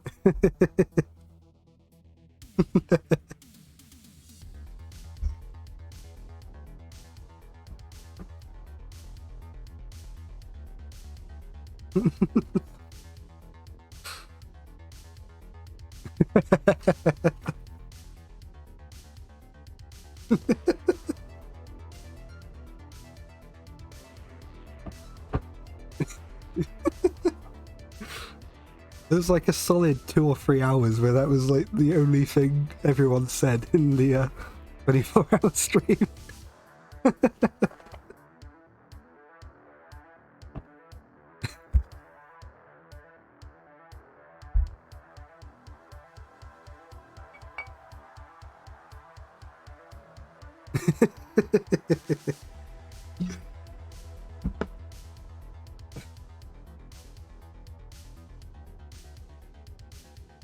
uh,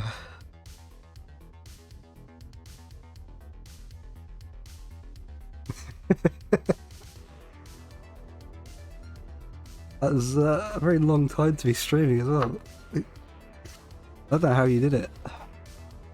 The only thing people should say during a 24-hour stream is, how long has the stream been going? Then immediately leave.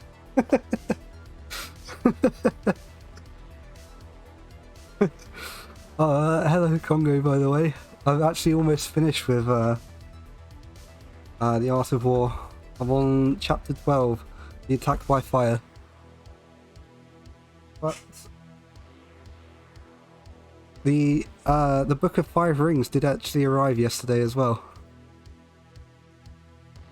This one seems to be quite a bit longer though. I might do this one some point next week. I've got 3 days off next week.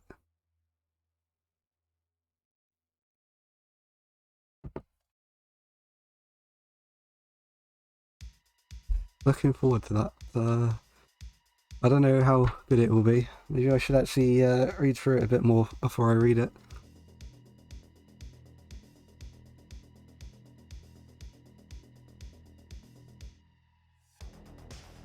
Still need to read The Prince as well. Book of Five Rings is excellent, but probably a two-parter. Yeah, I was thinking that.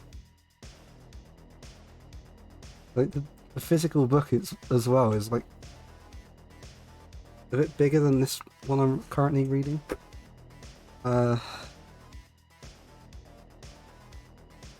This has been a lot of fun. Is it? All I'm doing is badly reading a book.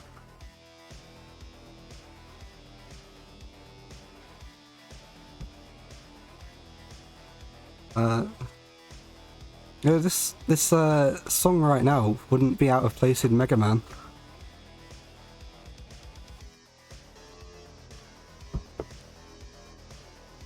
Oh, I actually only have 1, 2, 3. I only have like 4 pages after this. I might as well finish it first, and then talk with chat. Chapter 12: The Attack by Fire. Sun Tzu said, "There are 5 ways of attacking with fire. The first is to burn soldiers in their camp. The second is to burn stores. The third is to burn baggage trains. The fourth is to burn arsenals and magazines. The fifth is to hurl dropping fire amongst the enemy. In order to carry out an attack with fire, we must have means available. The material for raising fire should always be kept in readiness. There is a proper season for making attacks with fire and special days for starting a conflagration. The proper season is when the weather is very dry, and the special days are those when the moon is in the constellation of the sieve, the wall, the wing, or the crossbar. I don't know Chinese constellations, so I have no idea what those are. For these 4 are all days of rising wind. In attacking with fire, one should be prepared to meet 5 possible developments. When fire breaks out inside the enemy's camp, respond at once with an attack from without. If there is an outbreak of fire, but the enemy soldiers remain quiet, bide your time and do not attack. When the force of the flames has reached its height, follow it up with an attack, if that is practicable. If not, stay where you are. If it is possible to make an assault with fire from without, you do not wait for it to break out within, but deliver your attack at a favourable moment.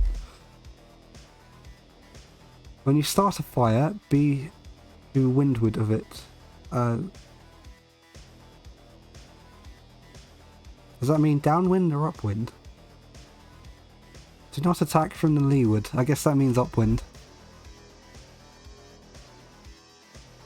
A wind that rises in the daytime lasts long, but a night breeze soon falls. In every army, the 5 developments connected with fire must be known, the movements of the stars calculated, and a watch kept for proper days. Hence, those who use fire as an aid to attack show intelligence. Those who use water as an aid to attack gain an accession of strength. Upwind. Oh, upwind. By means of water, an enemy may be intercepted, but not robbed of all his belongings. Unhappy is the fate of one who tries to win his battles and succeed in his attacks without cultivating the spirit of enterprise, where the result is the waste of time and general stagnation. Hence the saying, the enlightened ruler lays his plans well ahead. The good general cultivates his resources. Move not unless you see an advantage. Use not your troops unless there is something to be gained. Fight not unless position is critical. No ruler should put troops into the field merely to gratify his own spleen. No general should fight a battle simply out of pique. Pique? It looks French. If it is to your advantage, make a forward move. If not, stay where you are. Anger may, in time, change to gladness. Vexation may be succeeded by content. But a kingdom that was once destroyed can never come into being again, nor can the dead ever be brought back to life. Hence the enlightened ruler is heedful, and a good general full of caution. This is the way to keep a country at peace and an army intact. Oh, that's the whole chapter. That was chapter 12, Attack by Fire. So there's just 3 pages left of chapter 13. Chapter 13, The Use of Spies. Sun Tzu said, raising a host of 100,000 men and marching them great distances entails heavy loss on the people, and a drain of resources of the state. The daily expenditure will amount to 1,000 ounces of silver. There will be commotion at home and abroad, and men will drop down exhausted on the highways. As many as 700,000 families will be impeded in their labour. Hostile armies may face each other for years, striving for victory which is decided in a single day.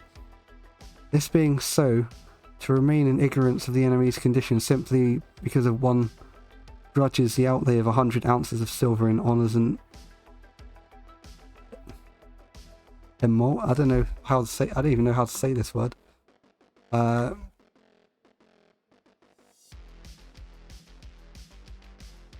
Emoluments. I'm not sure what it means either.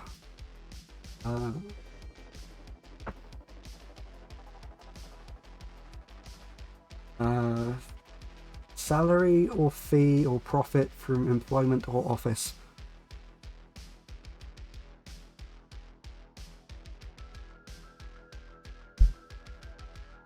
Apparently it means a wage.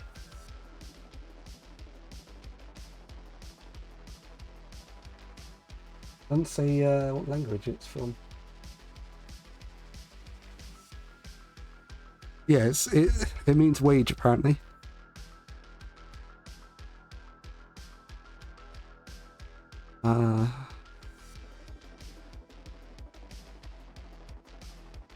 One who acts thus is no leader of men, no present help to his sovereign, no master of victory.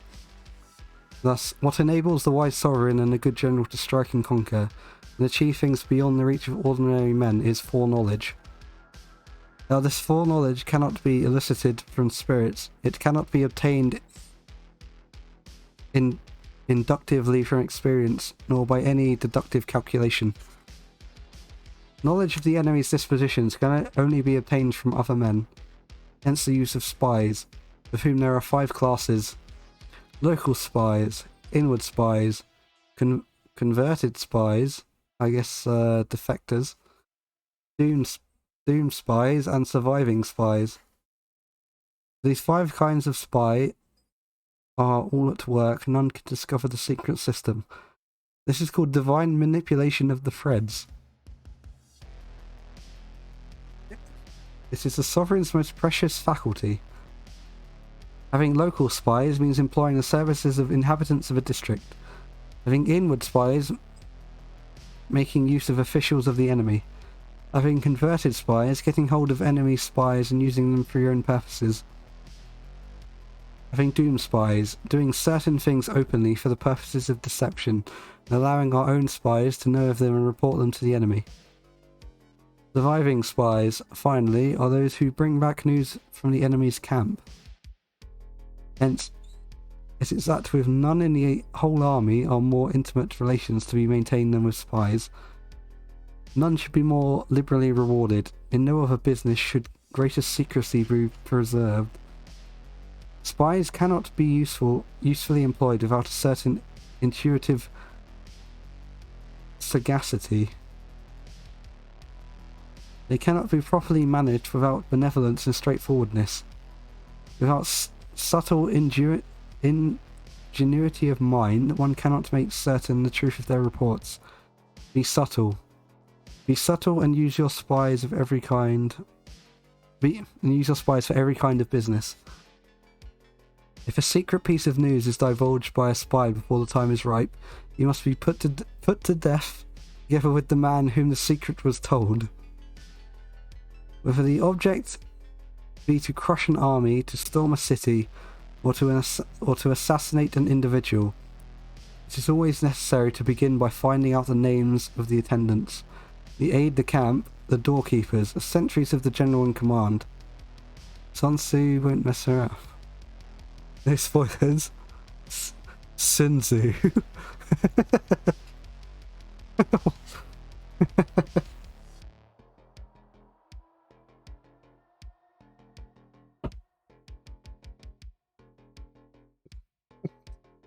It's not like he wanted to defeat you. Anyway. I can't even do it. It's just too embarrassing.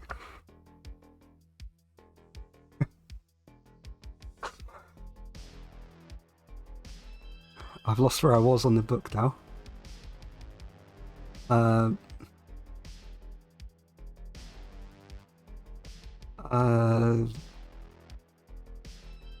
Oh, the enemy spies who have come to spy on us must be sought out, tempted with bribes, led away and comfortably housed. Thus they will become converted spies and available for our service. It is through the information brought by the converted spy that we will be able to acquire and employ local and inward spies. It is owing to his information again that we can cause the doom spy to carry false tidings to the enemy. Lastly, it is by his information that the surviving spy can be used on appointed occasions. The end and aim of spying, in all its 5 varieties, is knowledge of the enemy. and this knowledge can be derived, in the first instance, in a converted spy. Hence it is essential that converted spy be treated with the utmost liberality. Of old, the rise of the Yin dynasty was due to the Ai Qi, who served under Hsia. Likewise, the rise of the Zhou dynasty was due to Liu Ya, who had served under the Yin. Hence, it is only the enlightened ruler and the wise general who will use the highest intelligence of the army for the purposes of spying, and thereby they achieve the great results. Spies are a most important element in war because on them depends the army's ability to move. That's all of it. There's nothing else after this chapter. Oh, so that was chapter 13, the use of spies. There's no like ending statement or anything. That was The Art of War by Sun Tzu.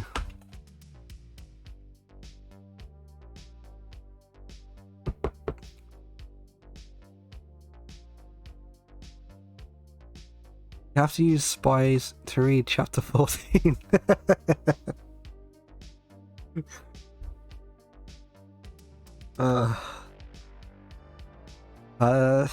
Thanks for the patches, Ray.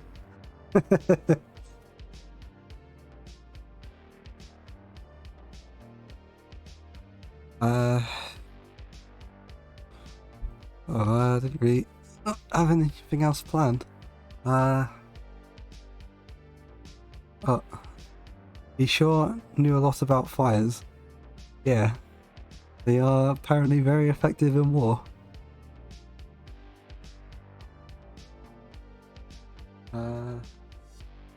Where's this?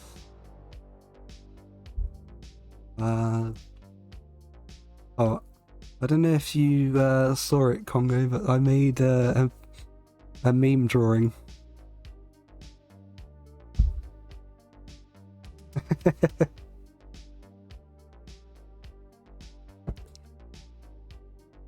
This was this was requested from my list of ideas by Unsung Hero Royce. I don't know, like how obvious the joke is with this one. I guess it like must not be that obvious. Oh, do you know the Bogdanov meme?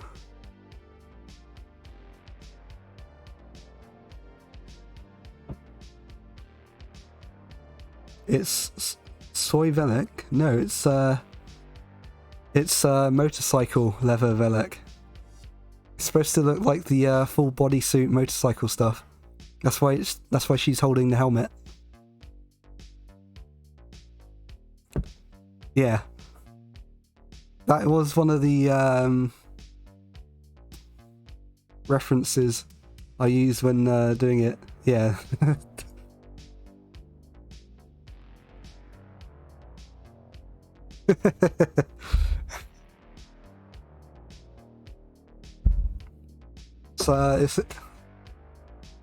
It's esoteric because you have to know the dump it meme as well as the dump truck meme.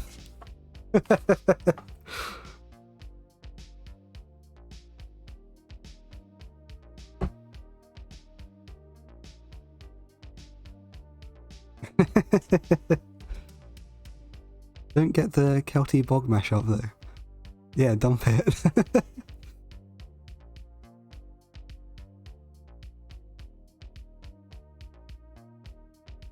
I don't actually remember that much from Durara. Is that how you say it? Actually a pretty clever synthesis.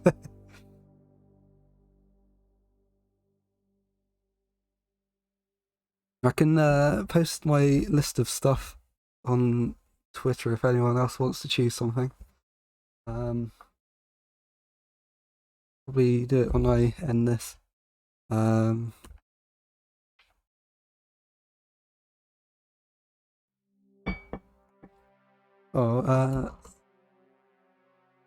don't really can't just pick. Well, there's like a ton of stuff on there. I don't really know which one to do.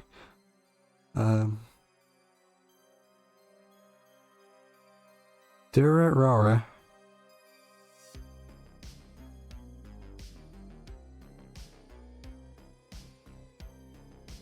That's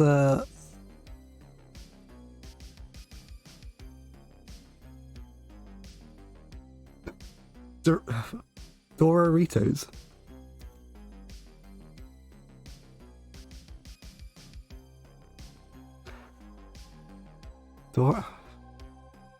Doraritos. Oh, is how you pronounce it. I've actually almost finished the third bottle of San Miguel.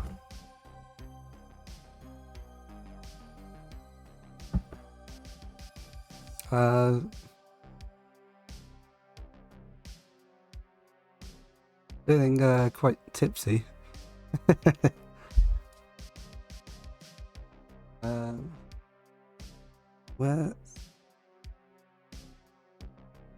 Where is the stream manager gone? Who else is on?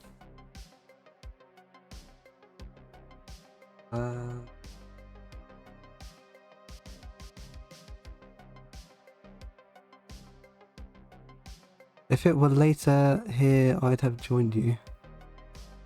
I actually have work tomorrow morning as well.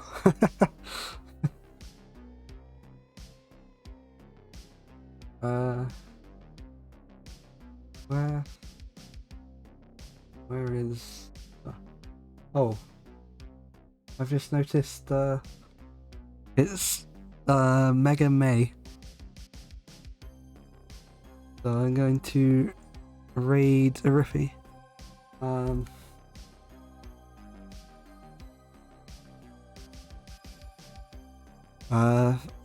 Thank you for watching. It was, certainly an interesting, stream. I don't know when I'll do, Book of Five Rings. I have Monday, Tuesday and Wednesday off, so probably one of those.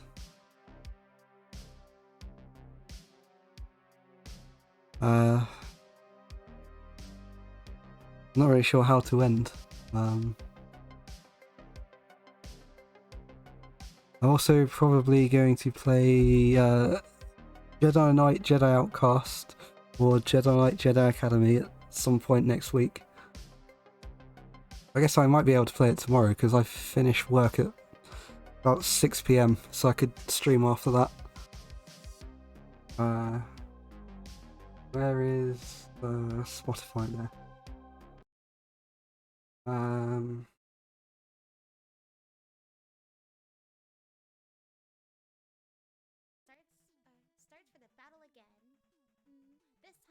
Thanks for watching. I'm sure most of you were going to watch this anyway, so bye.